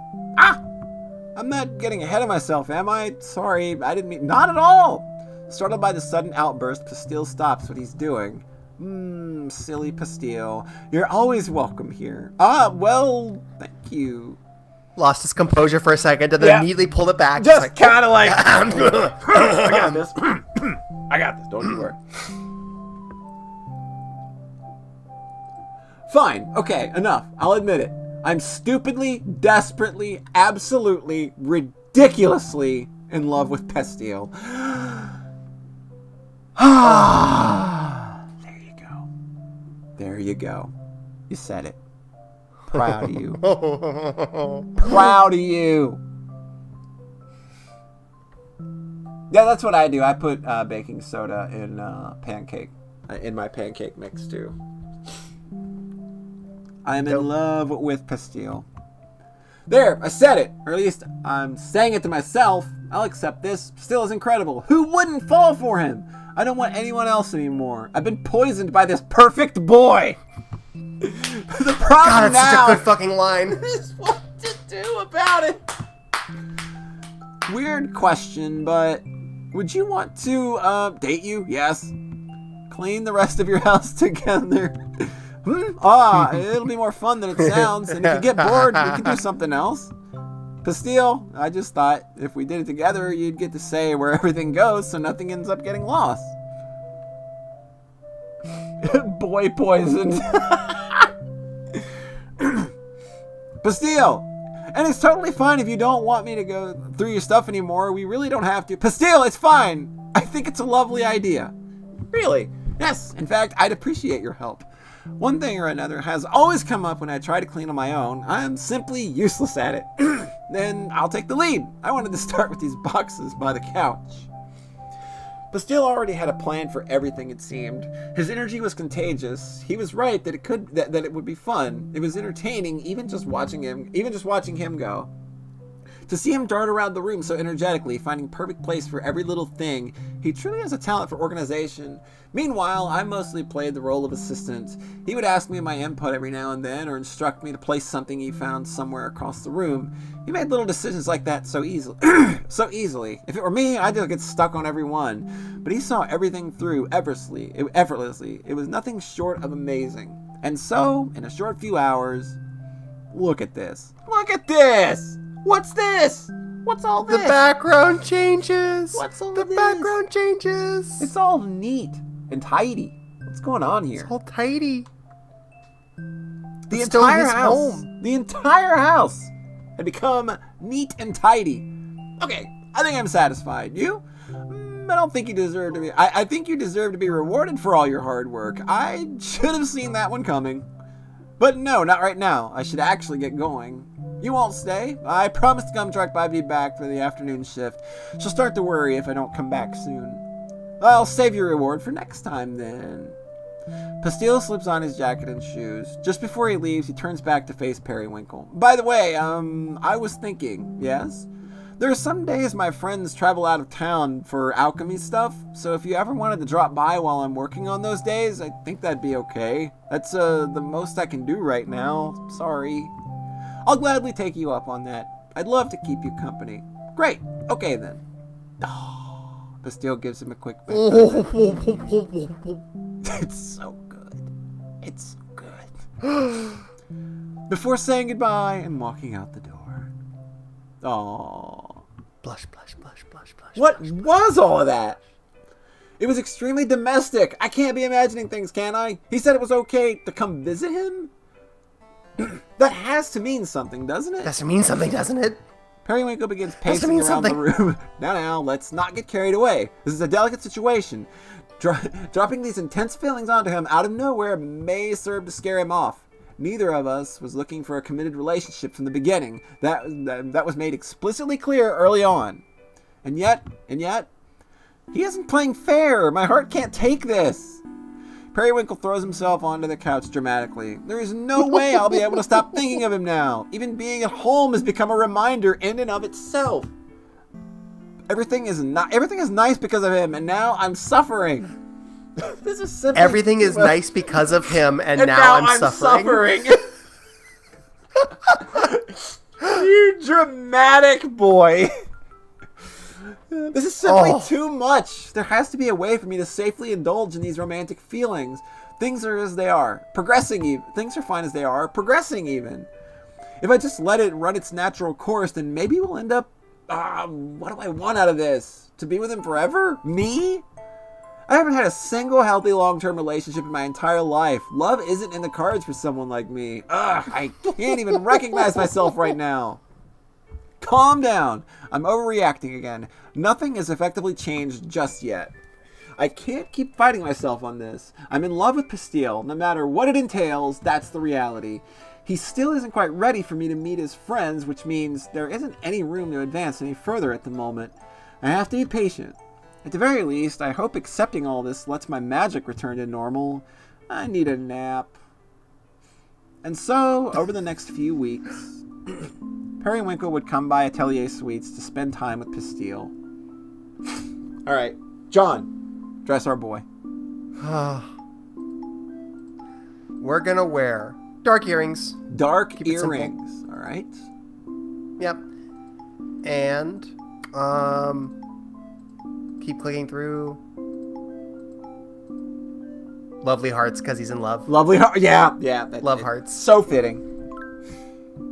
Yep.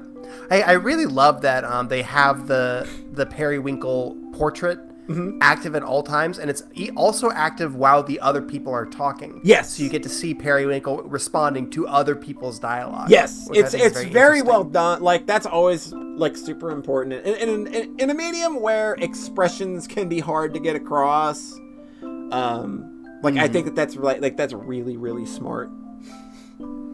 Yeah, I don't know if I've ever seen Evian do that. Actually, is the main character face to the? I mean, maybe I know the Somnium File to the left of the portrait boxes. Okay, yeah, that makes sense. Oh yeah, I does it for sure. cool. Okay, It's definitely good. he always stood there so sweetly behind the counter, and then I would waltz in, pretending to be just another customer, browsing the aisles before meandering over to him. Others would stop in every now and again, but there was ample time in which I had him completely to myself. That's when I would take the opportunity to chat. I think this place smells just like you, my sweet. I think it's the other way around. Do I smell like candy or something? What else do you think I want to eat you up? Please don't say things like that when there are customers here. Customers? I don't see anyone. I know, I mean, just in general. You don't want to get turned on at work? That's not allowed! That's illegal! That's illegal! That's illegal! Our exchanges were mostly innocent, unlike other partners I've paid visits to in the past. He was very adamant about not fooling around at work. Not that it ever stopped me from teasing him about it. Periwinkle watches as Pastille, armed with a rag and a bottle of cleaner, sprays down the counter in front of him. I think I underestimated your love of cleaning. Are you making fun of me? This is my job, you know. Oh, should I have paid you when you cleaned my house? I'll send you an invoice. Oh, can I pay you in kisses? That's hard to turn down, actually. Like, I think my favorite Pastille face is the "God damn it, you fucking got me" face. Yep. Yeah. Hey, Polly. Yeah. It was fun seeing him hard at work.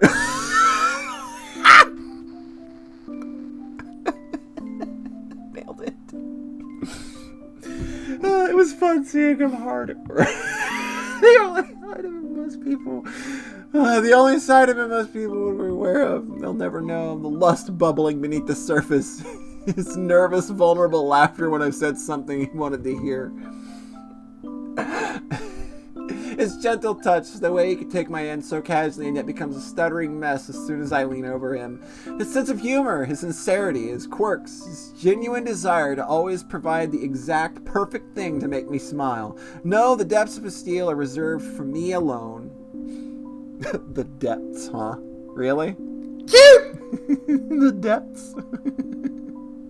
Depths. That's very good. The I'm depths of Bastille are reserved for me alone. Making a very dirty joke right now. Oh my god, look at this picture I'm looking at. It is on my screen right now. Look at this cute boy. Look at him. Look at him melting my heart once again. Holy Christ.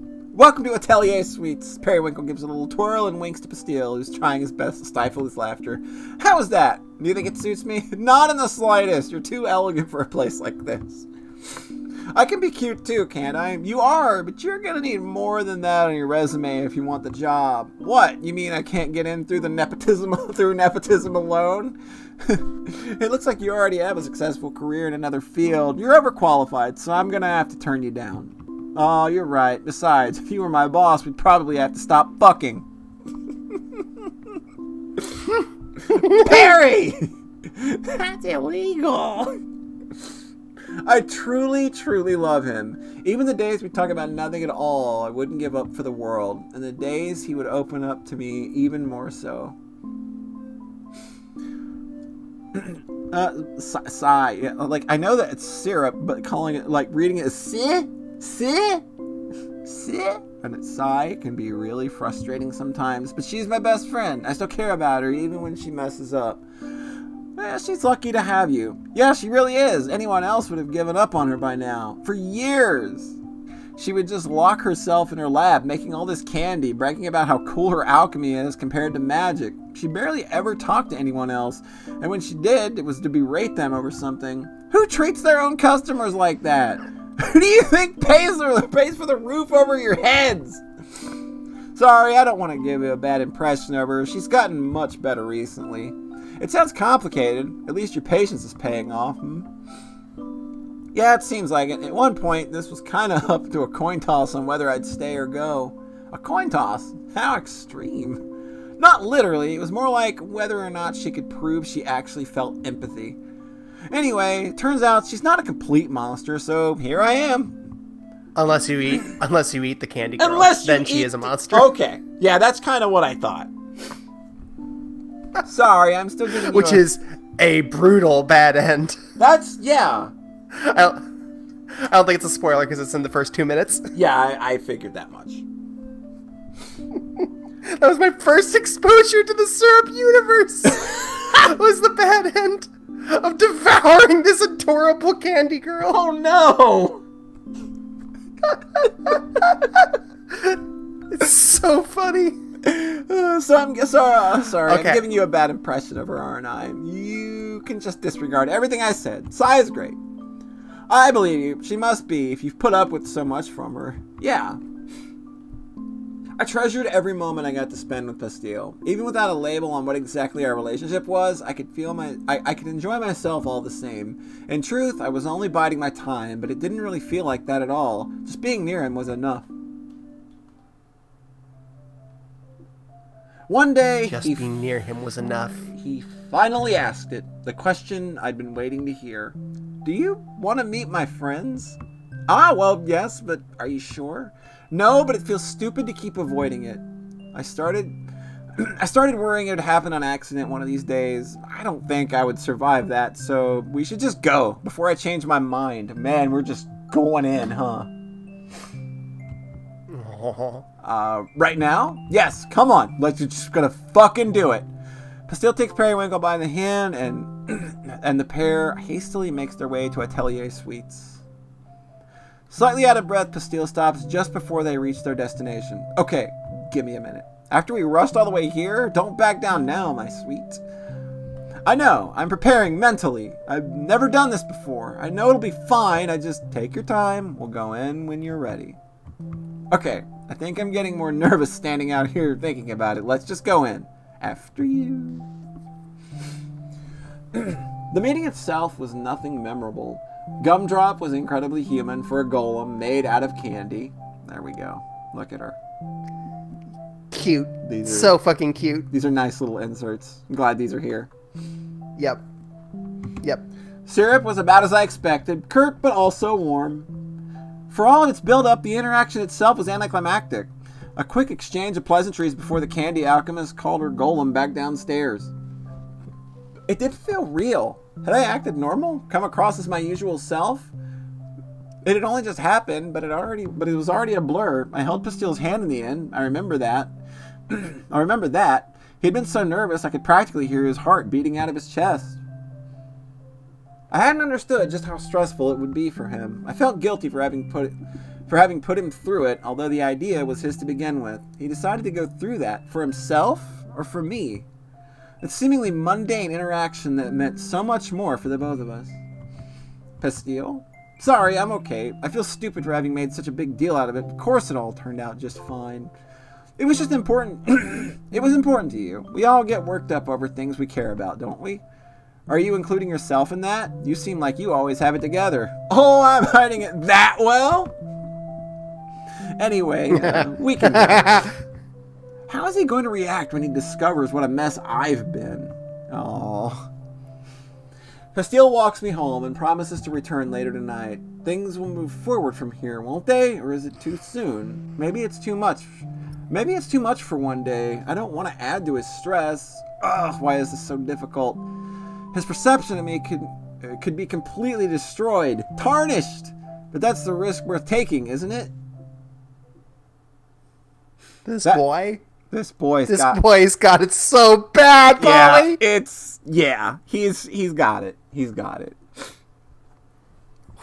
That night, Periwinkle laid on the floor in the middle of his living room and waited. I'd expected this night to come eventually, and yet I still don't feel any more prepared for it. Periwinkle idly taps his wand, and when God damn it. Yeah, gotcha. That one gotcha. Because I literally just see somebody walking up to a candle and doinking it with the head of their dick. I'm sorry. Like that, my brain literally just processed the image of somebody walking up to a candle and just casually doinking it with the head of their penis. That's very funny. It is. It really is. You have to be as immature as us to get it. Trust me. Periwinkle idly taps his wand on one of the candles on the table. Still peachy. The curse has not yet lifted. Pastille's knock finally comes and Periwinkle rises to answer. Oh, it smells nice in here. Is that your magic? You like it? It's my latest specialty. It's all I can make. A casual doink, right? Oh, what a treat. Have you eaten yet? I could make us a special dinner. Oh, what's the occasion? Celebrating the fact that nothing went horribly wrong today. I brought a few things if I could borrow your stove. By all means. Oh, this is so domestic now. Like, it's done. Like, we're done and dusted, right? Like, this is... I once again found myself in the excruciating domestic situation of watching Pastille prepare a meal in my kitchen. There was no way he doesn't realize it, right? That we've been acting as a couple for a long time now. It's just that neither of us has bothered to address it. Shouldn't it be properly acknowledged? Pastille chats with me as he cooks, but I'm admittedly distracted by these thoughts. Perhaps putting a name to it would only cause it to unravel. Currently, there's no expectation. We're free to see whoever else we like, though it doesn't seem either of us are doing that. Pastille approaches the table where Periwinkle sits, holding a plate in each hand. Ta-da! Pasta's ready! The most romantic dinner ever. Oh, bon appetit. Maybe he's already decided we're a couple and I'm just obsessing over formalities. What does it matter so long as the two of us are happy? And I really am happy. His cooking tastes wonderful. Perry, you okay? Yes. You were being so quiet I started to worry that I messed up our dinner somehow. No, it's delicious. I was just lost in the pasta. Is all. Lost in the sauce, man. Forgive me. I didn't mean to worry. Relatable. This boy is lost in the sauce, like in all forms right now. I need to get out of my own head. Pastille is here in front of me, and I'm too distracted to savor it. Forget my doubts. We'll just have to see where the night takes us. Periwinkle takes his plate to the sink and begins to wash up. Oh, I can take care of that. Nonsense. He's cleaning the dishes. He just keeps wanting to do the dishes. Nonsense. Dishwashing. You just cooked this dinner. It's your turn to relax, my sweet. Are you sure I can't help? I wouldn't mind at all. You can help by bringing me your plate when you're finished. Okay. Pastille does as he's told. This is another love language for me. Yeah, I can see that. Washing dishes. Oh, look at this look. Hey, Yep. do you have anyone you want to introduce me to? I'd be happy to meet them. Return the favor sort of thing. Aww. I know it can be awkward, though, so if not, that's okay, too. Huh? No one comes to mind. I don't have any friends. Oh, not really. Have anybody else important in my life? Really? Sure, I know a lot of people, but I couldn't say I'm particularly close with any of them, except maybe one. But you've already met my business partner. Oh, and the apothecary, right? Precisely. What's with that look? No, nothing. I just don't know what to say now. You expected someone as charismatic as me to have all sorts of new people to introduce you to then? I guess so. I'm just surprised. I really like being around you, so I expected that to be true for your other friends too. I'd say you're probably the closest I've ever been with someone. Oh my god. Look at this. Look at what is on my screen right now. God!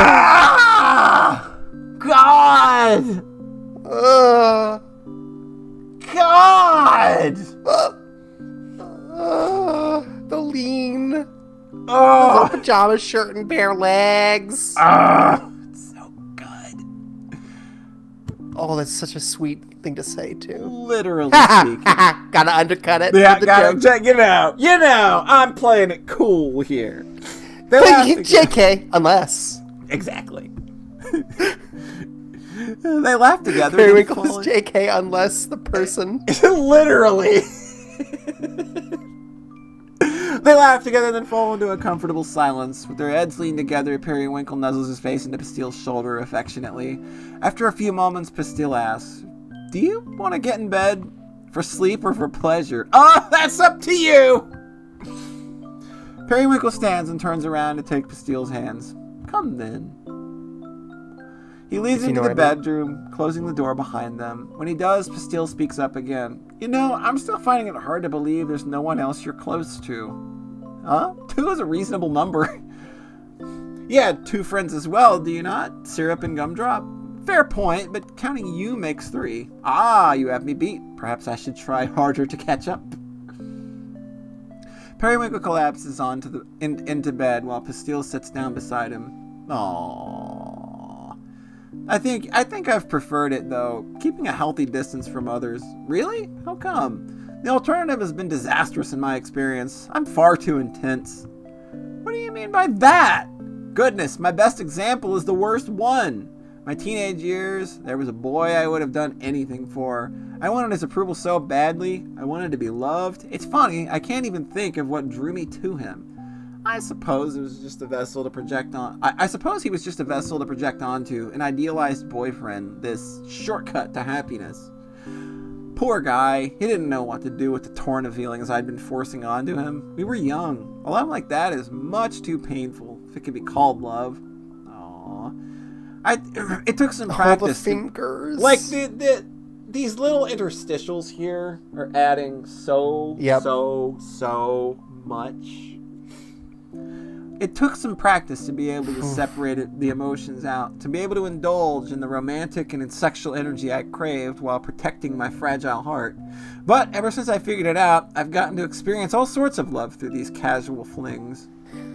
What am I saying? No, Perry! Oh, you're... It's perfect for me. The ideal wife, really. Don't listen to me, Pastille. I don't know if your heart is as fragile as you think. You don't believe me? Despite what it seems, I have the heart of an innocent maiden. I don't know about innocent, but... Oh. Pastille leans forward and lays his head on Periwinkle's chest. Sounds pretty strong to me. It's beating harder now. Because you suddenly embraced me. See, this is what I mean by fragile. Periwinkle struggles out from under him, and the pair sits facing each other on the bed. You know, at first I thought romantic stuff was just a formality for you, but you actually love it, huh? Oh! Goddamn! Kaboom! Are you only realizing that now? I guess not. What were you trying to say, Pastille? Is it okay for me to love you? That I'll be safe? Then hurry up and kiss me. Okay, sorry to keep you waiting.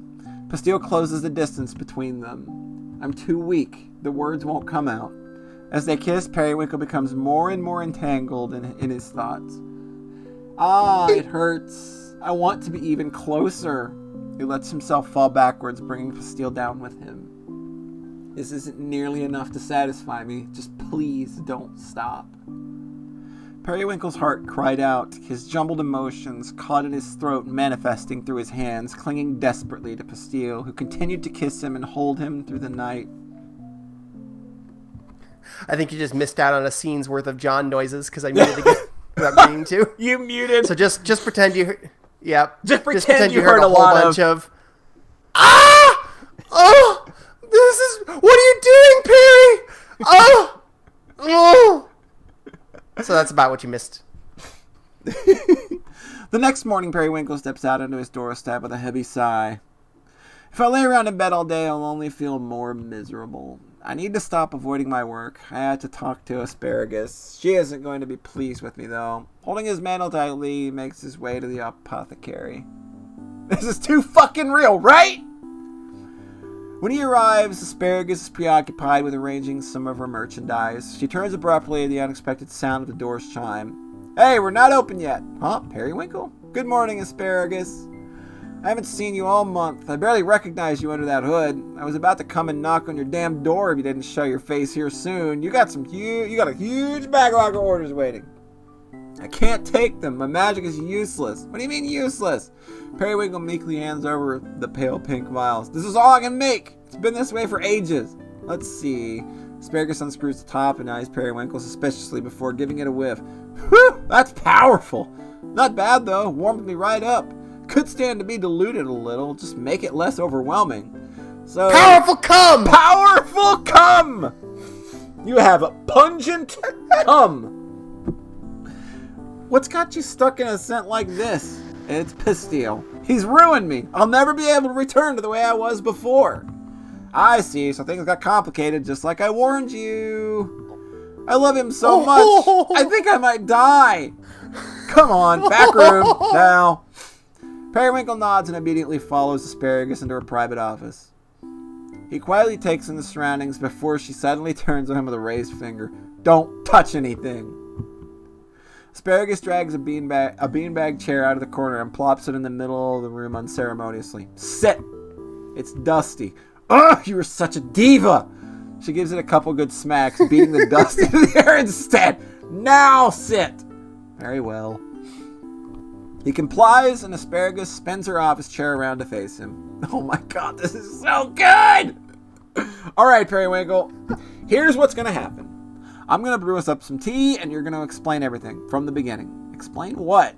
About Pastille. Even the stuff I already know. Everything. From the top.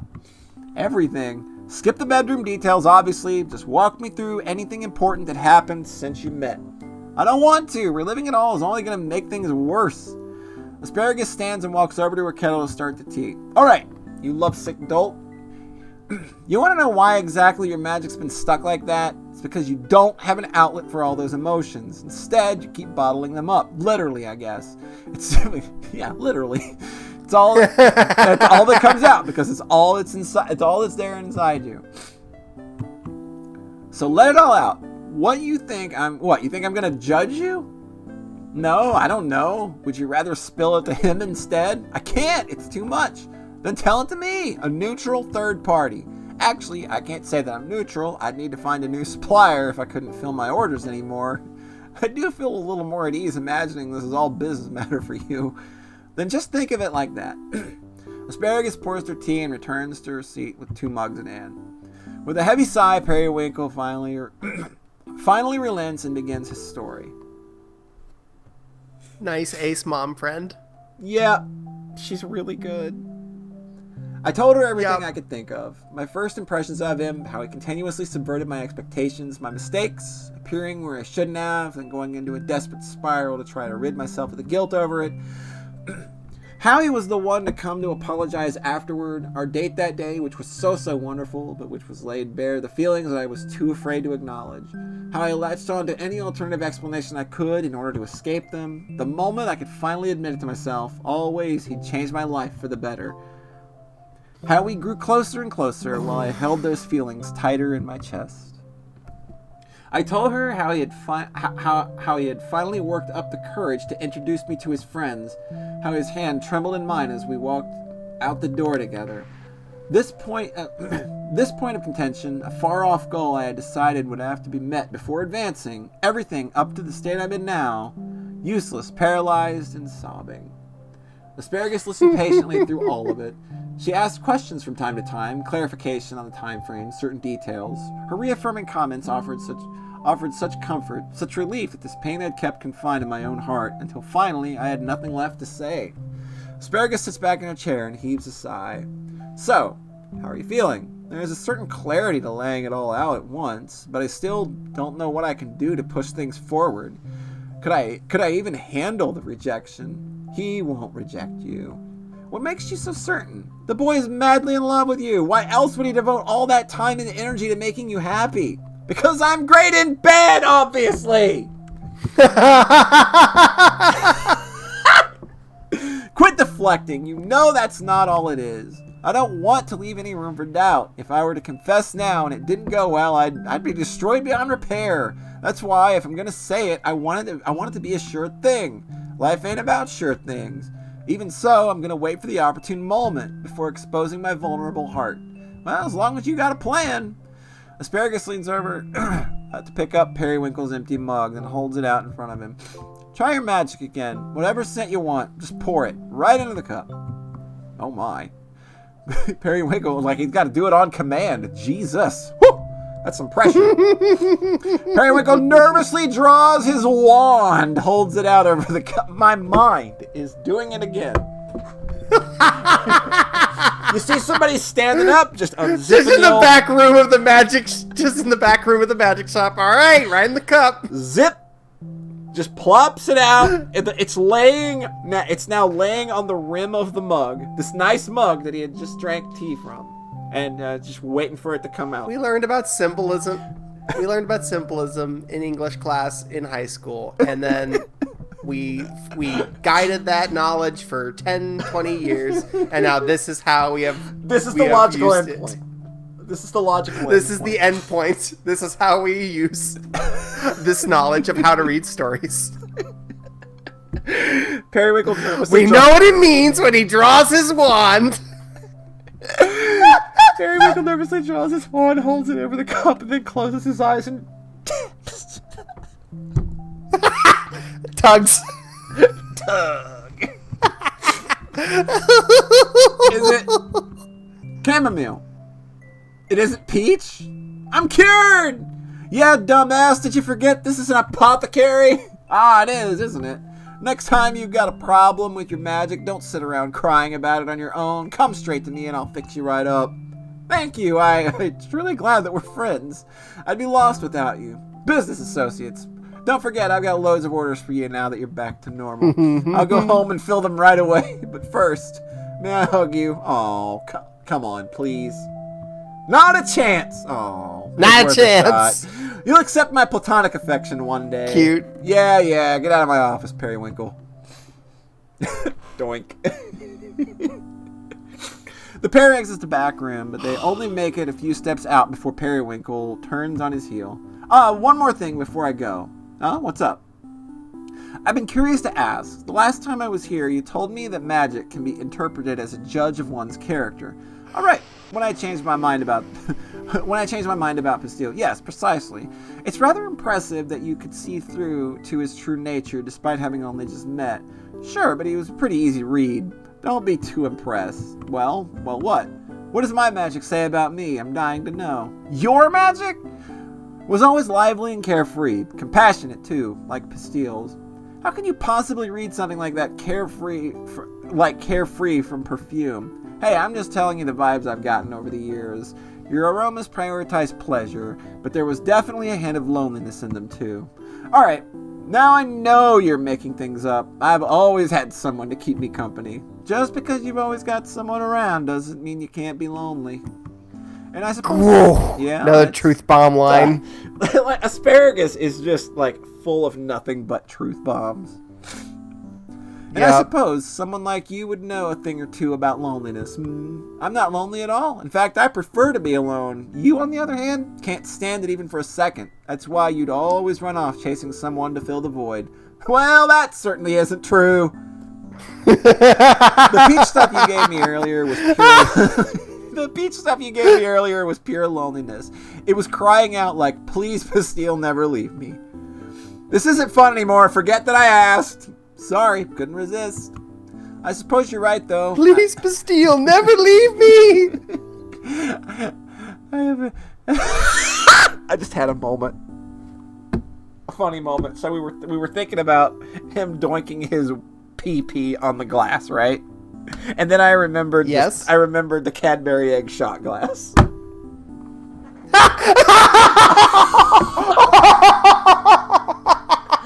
Monty! God in heaven.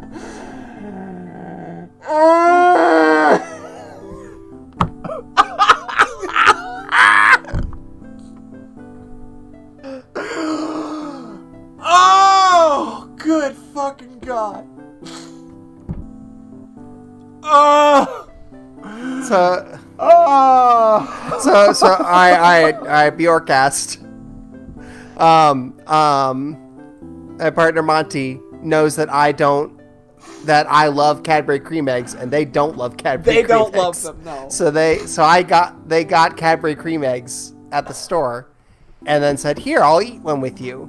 But then instead of eating it, they cracked it open and just poured the cream filling into a shot glass, and then ate the chocolate on its own. But the shot glass looked like somebody. It looked like a shot glass full of cum.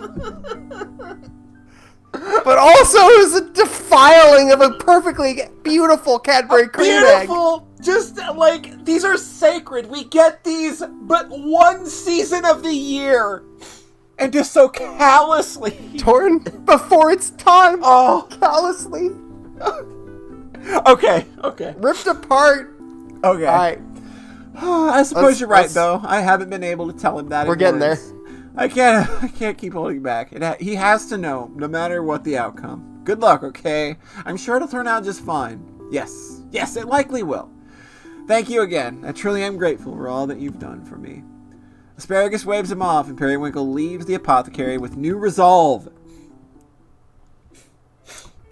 Can we do it? Are we finally gonna do it? I spent the next several days catching up on my work. Magic truly does come easily with a clear mind. If only I'd swallowed my pride sooner. and not those other things that I've been swallowing. On one of our dates, you mentioned that you like Cadbury eggs, and I said I'd only like the chocolate, and you said that was terrible, so I had to wait a whole year. Wow, the long fucking con!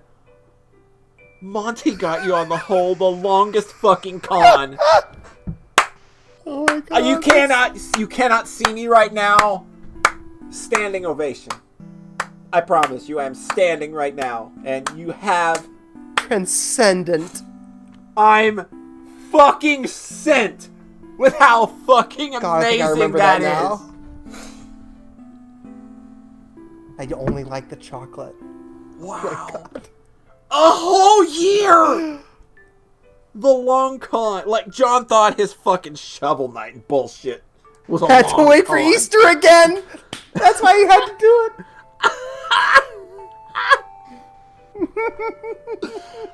Oh, that's buck fucking wild. I completed batch after batch almost effortlessly, going down the long checklist that Asparagus had given me. I hadn't even felt tired by the end of it, as if all this energy had been stored up inside me all along. It was a relief to return to somewhat normalcy. Thinking of Pastille no longer caused my heart to ache, at least not enough to put me in a state of total despondence. Instead, those thoughts served as motivation. The way forward was clear. I would tell him how I felt, and surely things will turn out just fine.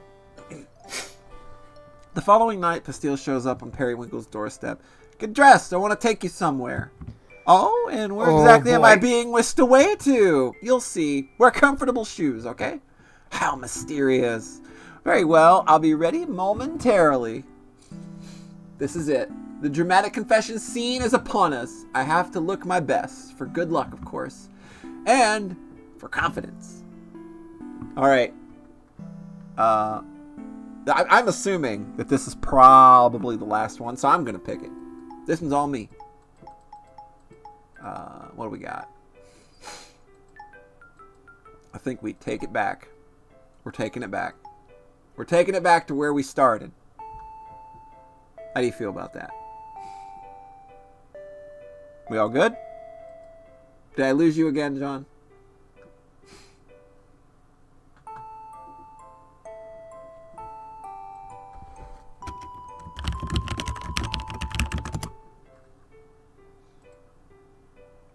Hold on, we're seeing if we lost a John.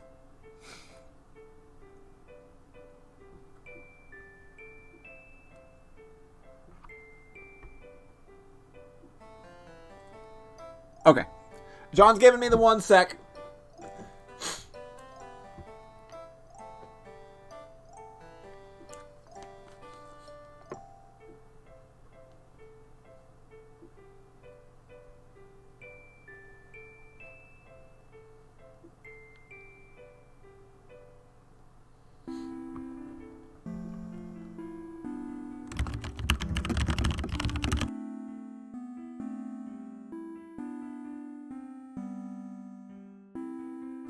While John takes care of things on his end, I will be back in like 1 minute.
All right.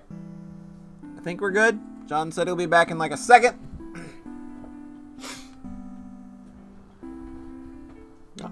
Thanks everybody for sticking around. Like this ended up being way longer than I was expecting, and it hasn't felt like almost 4 hours. The time has positively flown by. I cannot believe we are almost 4 hours into a stream and people are still here hanging out, so I do very much appreciate it, of course.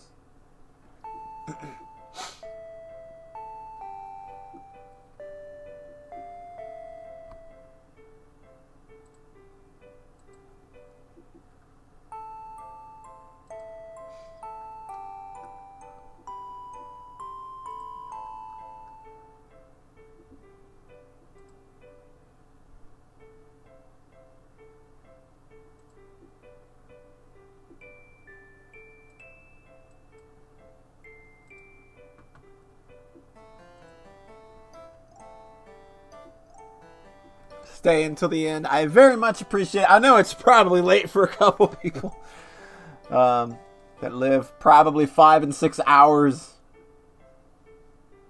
ahead of us, and it's already like 11:30 here.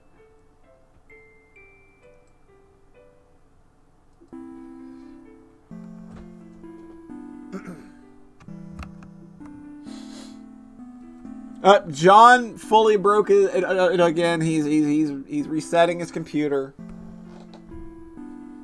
But since I assume that this is the climax, I'm going to wait for him to get back.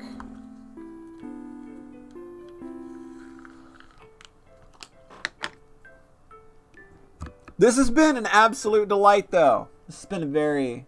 You're playing Nier? I wish I was playing Nier right now. Can't climax alone. That's damn right. You're damn right, Monty. I don't know. I just can't get there unless there's like 10 people in the room.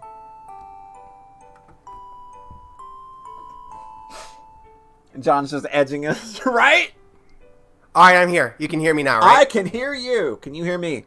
Okay. Yeah, I can hear you. I realized right after restarting it that my headphone had broken. Oh. And it wasn't that my computer was broken. It's that so you were probably hearing me and I was going, "Can you hear me, Polly? Can you hear me, Polly?" And I was going, "Damn it." And then I turned it off. Oh. Is that what happened? Nope, I didn't hear you at all. Oh, okay. Never mind then. Well, all right, I'm here. All right. And there's not too much left. All right, so we're accessorizing. We're going back to Old Faithful. We got the Halo. We got the Dark Choker. Yep. We're going. Are you ready? I'm ready. You can hear me clearly, right? I can hear you 100% clearly. I'm preparing my field. Let's do this. Here we go. Here we go. Yep. Let's go. Hand in hand, the pair makes their way to the train station. Had he been planning something while I was sequestered away with my work? Bastille is always full of surprises. How positively delightful. I hope I didn't interrupt any plans you had for the night. Oh no, not at all. It was about time I got out of the house again. I've actually had a very productive past several days, you know, toiling away over my perfumes. I thought it might be the case since you hadn't dropped by in a while. Did you miss me? Well, Periwinkle hugs Bastille's arm tightly as they continue their walk. I missed you too. When Bastille and I love each other. They do so much. When Bastille and I step off the train, we're greeted by grassy fields and a sky full of luminous stars. Just where has he taken me? A trail of lanterns lights the lone path forward. Bastille takes the lead. It's a bit of a walk from here, but I promise it'll be worth it. A long walk. Couldn't we take a ride on your broom together? Nah, it'd defeat the purpose. It'll feel more rewarding getting there on foot. Fair enough. Tragic, though, that you'd be willing to pass on an opportunity for me to cling to you. We can fly on the way back if you want. Bastille offers his hand again, which Periwinkle takes with a smile. Tell me more about your relationship with magic. What do you mean? It was the same when we cleaned my house together. You insisted on doing things manually. Not that I minded at all. Seeing you lift so many heavy things was a treat in itself. Wow. Well, ever since I was young... Lust. Right. It was clear I was ridiculously talented, as they'd put it. My mom's wanted me to be traditional witch. They enrolled me in one of the top schools I could learn from the best. It was an all-girls school, though. I guess I was young enough that no one realized I was a boy. I really didn't belong there on any level, but I kept at it as long as I could, just enough to keep my parents happy until I could go out and live on my own. I still don't understand exactly why, but I always felt uncomfortable using my magic. It felt like cheating, like this kind of power shouldn't come so easily. So I thought so too. I guess that's why I latched onto her when we met.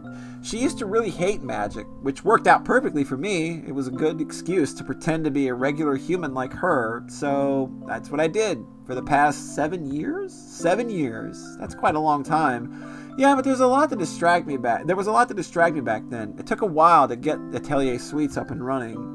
And Sai did eventually find out. I thought she'd disown me when she did, but instead, she told me I shouldn't have hid it, even though I doubt we would have become friends if I told her from the beginning. Quite impossible to please, huh? You have no idea. But ever since she said that, I've been able to start embracing magic again, on my own terms. I'm beginning to grasp why he values her so highly. Sorry that I just keep talking about myself. Don't apologize. I'm the one who asked. Besides, I'm content to listen. Say as much as you like. Thanks. Periwinkle gives Pastile's hand a reassuring squeeze. I love him. I have to find the right moment to tell him that. Should it be now, during this romantic walk? But he still has yet to reveal our destination. What do you have in store for me, Pastile? I think I might be too used to how Sai is. She's usually so preoccupied with her own stuff. So it's nice having someone who actually wants to listen to me. Dunked! Right? But it makes her sound like such a horrible friend. She's really not.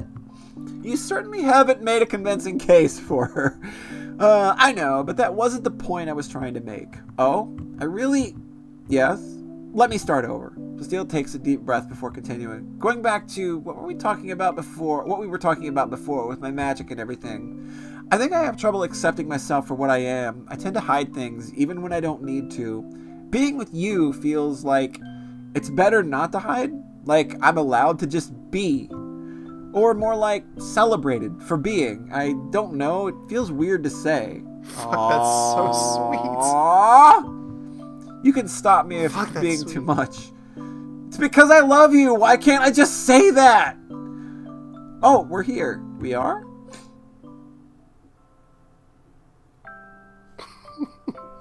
When we came up over the hill, the vastness of the night sky overwhelmed me. But more than that, a field of small blue flowers that stretched as far as the eye could see, meshed with it so perfectly. Pastile!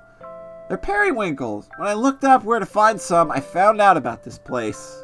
Apparently it's a famous date spot. I thought you'd like to see it, so... I shouldn't have told you I'm weak to romance! Pastile! A glint catches Periwinkle's eye and he looks up to notice a meteor shower has begun. Oh my fucking Christ. Oh good! It started just in time. You planned this too? Well, I knew this was supposed to be happening tonight, so... Pastile! Wow! Aww. Periwinkle tackles Pastile to the ground, letting them in a field of flowers. Oh my Christ. This is perfect. I don't know what else to say. I'm speechless. I guess I went a little over. Look at this shit. Look at the shit that is on my screen right now! I do not know how to mentally process this! Oh my god. Oh! Polly! God! Damn it.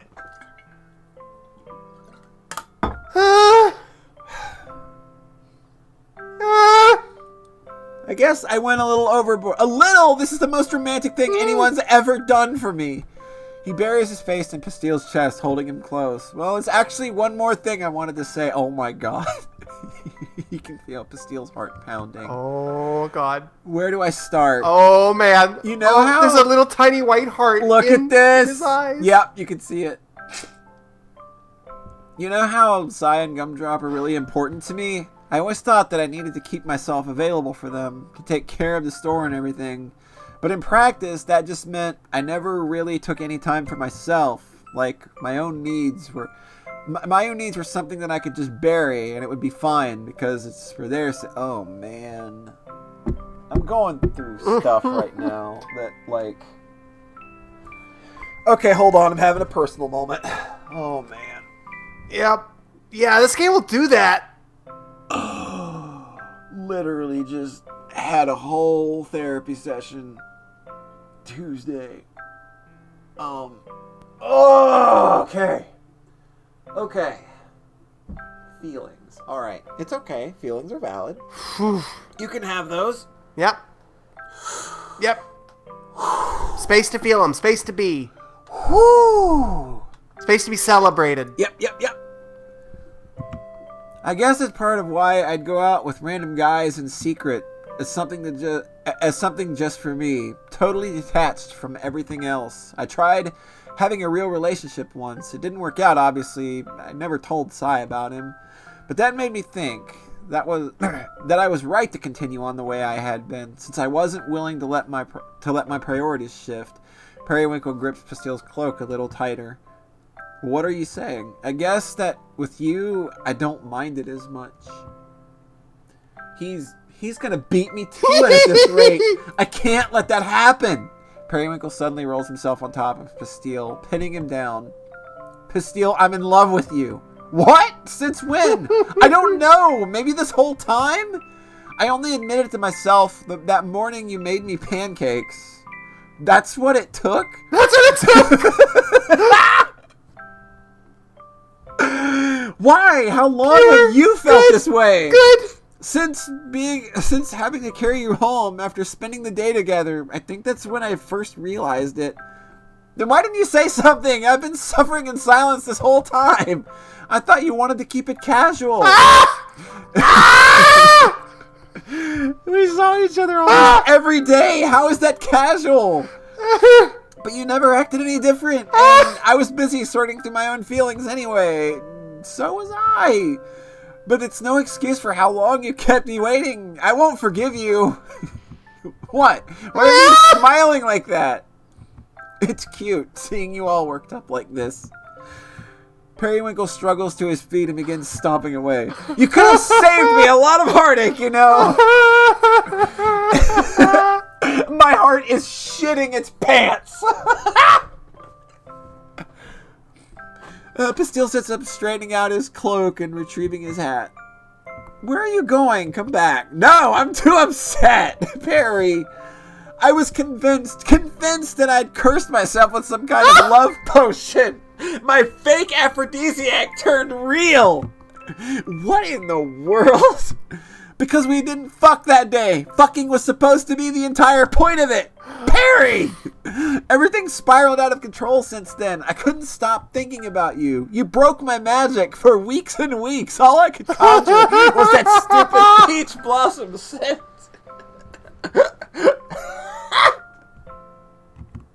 Really? Yes, until just the other day, which I spent crying in the dusty back room of the apothecary telling Asparagus all about it. After all that, everything I spent so long preparing my heart for, you have the nerve to try and confess first? I'm sorry. Don't apologize. I already said I won't forgive you. What do you want me to do then? I don't know. Fucking kiss me if you love me so much. Pastil approaches, gently raising a hand to Periwinkle's cheek, and does exactly as he's told. I love you.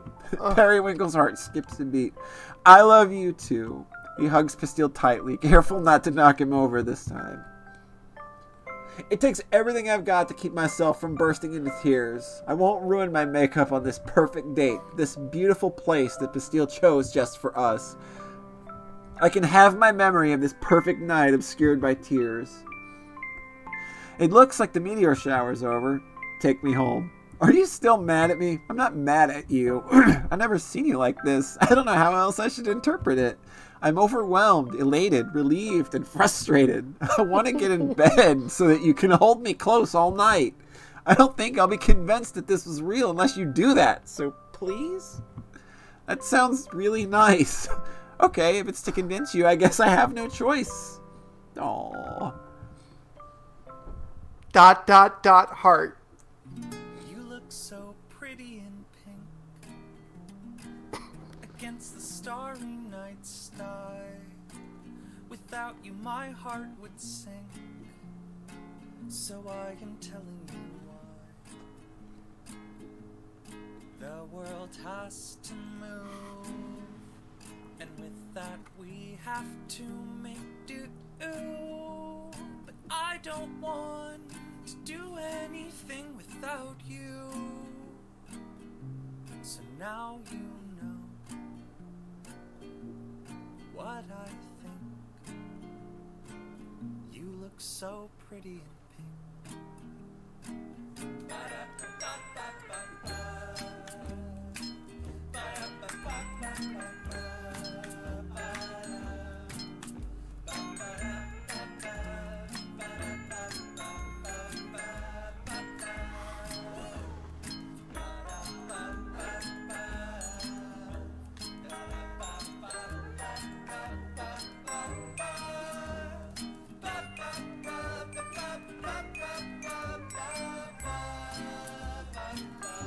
So now you know, and here we go. My love, my dear, my sweet, you look so pretty in pink.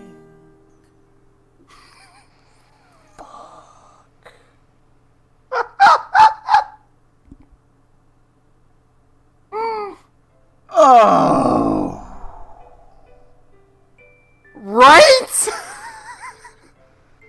Oh, man, I need a minute. Oh, Jesus Christ. Cool. You can hear me, right? Yeah, I can hear you. Yeah. Oh, man. Cool. Oh. Woo! Oh. Woo! That's a lot. Yep.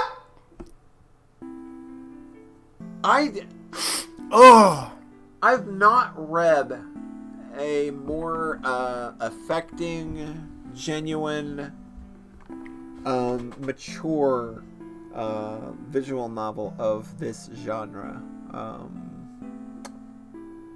I think that this has kind of outpaced any story I've read with this kind of setting or this kind of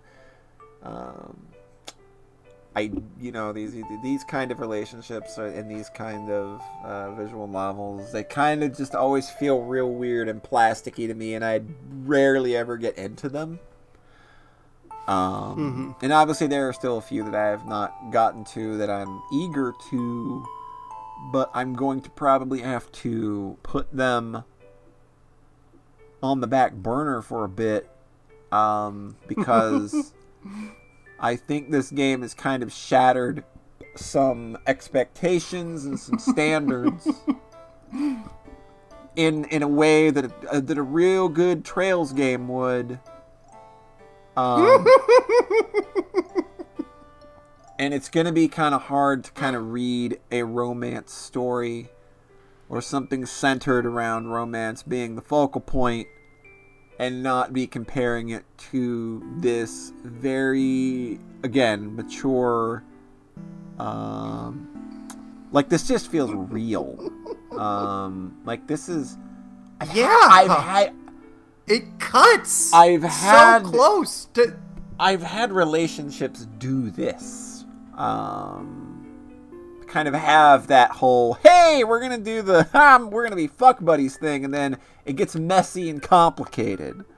And this game really captured that entire experience in a way that no other story like this that I've read has. And it also managed to do it with humor, and without being super sulky and overly dramatic, depressing. Yeah, this is an incredible piece of work that's kind of gonna stick for a while, I think. So let's It's something. Let's see what's happening here. So thank you for reading Starry Flowers, a beautiful memoir detailing my first experience with true love. As a reward for finishing the story, you may now access the extra scenes and bonus chapters along with a lovely image gallery. Memoir?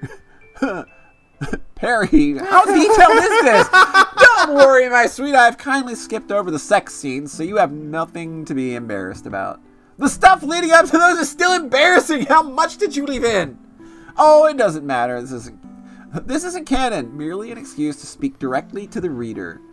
I would never reveal such private details about you, such as your fetishes, without your explicit consent. Ah, that's enough! End the scene! Please enjoy the bonus material. Thanks again. Speaking of carrying it with humor. And I will let you change the title screen. This is something. They changed the title screen. See, this is one of my favorite videos. Like, along with, like, you know, reprising the main theme in the last scenes, or keeping or dropping your battle theme and keeping the theme of the dungeon playing while the battles play out in the final dungeon. Changing the title screen is like, you do that too. You get yeah.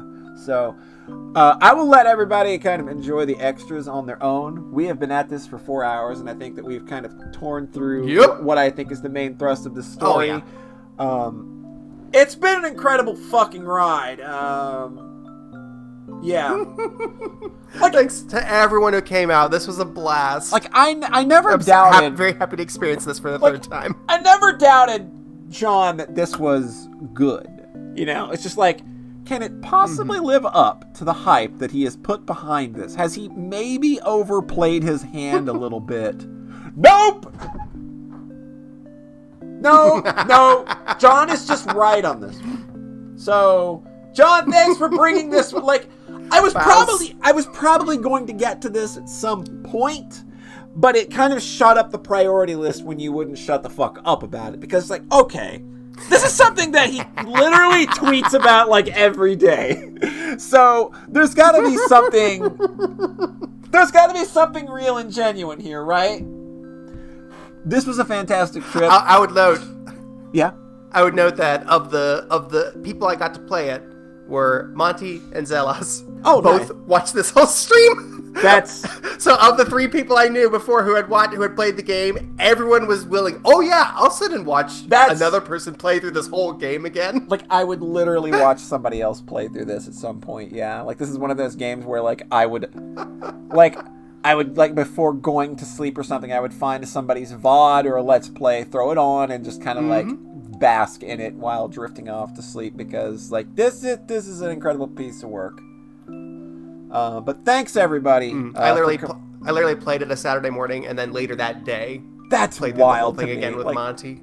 That's, yeah. Like, this is something that, like, I'm glad I was able to experience with a bunch of people here. It seemed everybody was enjoying it. And, wow. Thanks for taking the time out of your Sunday evenings to join us for 4 hours of feels. Feels and horniness. We appreciate you very much for coming out. Let me see who's still streaming. I think I'm probably just going to throw it over to Retrothon, because that's going on. And that's a big 8-day event a bunch of my friends are putting on, of just a bunch of retro games. What are they playing right now? They are playing Legend of Mana. So I'm going to send you on over there. That's a fucking fantastic game. So I'm going to send you all on over there. Again, I can't thank you enough for coming out and spending time with me. It's much appreciated. Something that definitely brought the old spirits up. Been having a poopy last few weeks, and these things are kind of like definitely like a highlight to do. So, I'll catch you all next time. Thanks again for coming out. Hope you enjoyed it. And I'll put the URL up here one last time for folks, just to kind of make it clear where you can go. Go play all of Nami's games. They all have a similar heart to them. They're very, they feel very lived in. They feel very comfy, but they're also not afraid to kind of punch you in the feels when you need it. Play it again! Let's do it. All right, from the top. Let's go. Monty says to do it again, so we're just going to do it again. All right, y'all. You all have a fantastic rest of your night, and I will catch you next time. Let's drop that raid. Boom. All right. Later, y'all.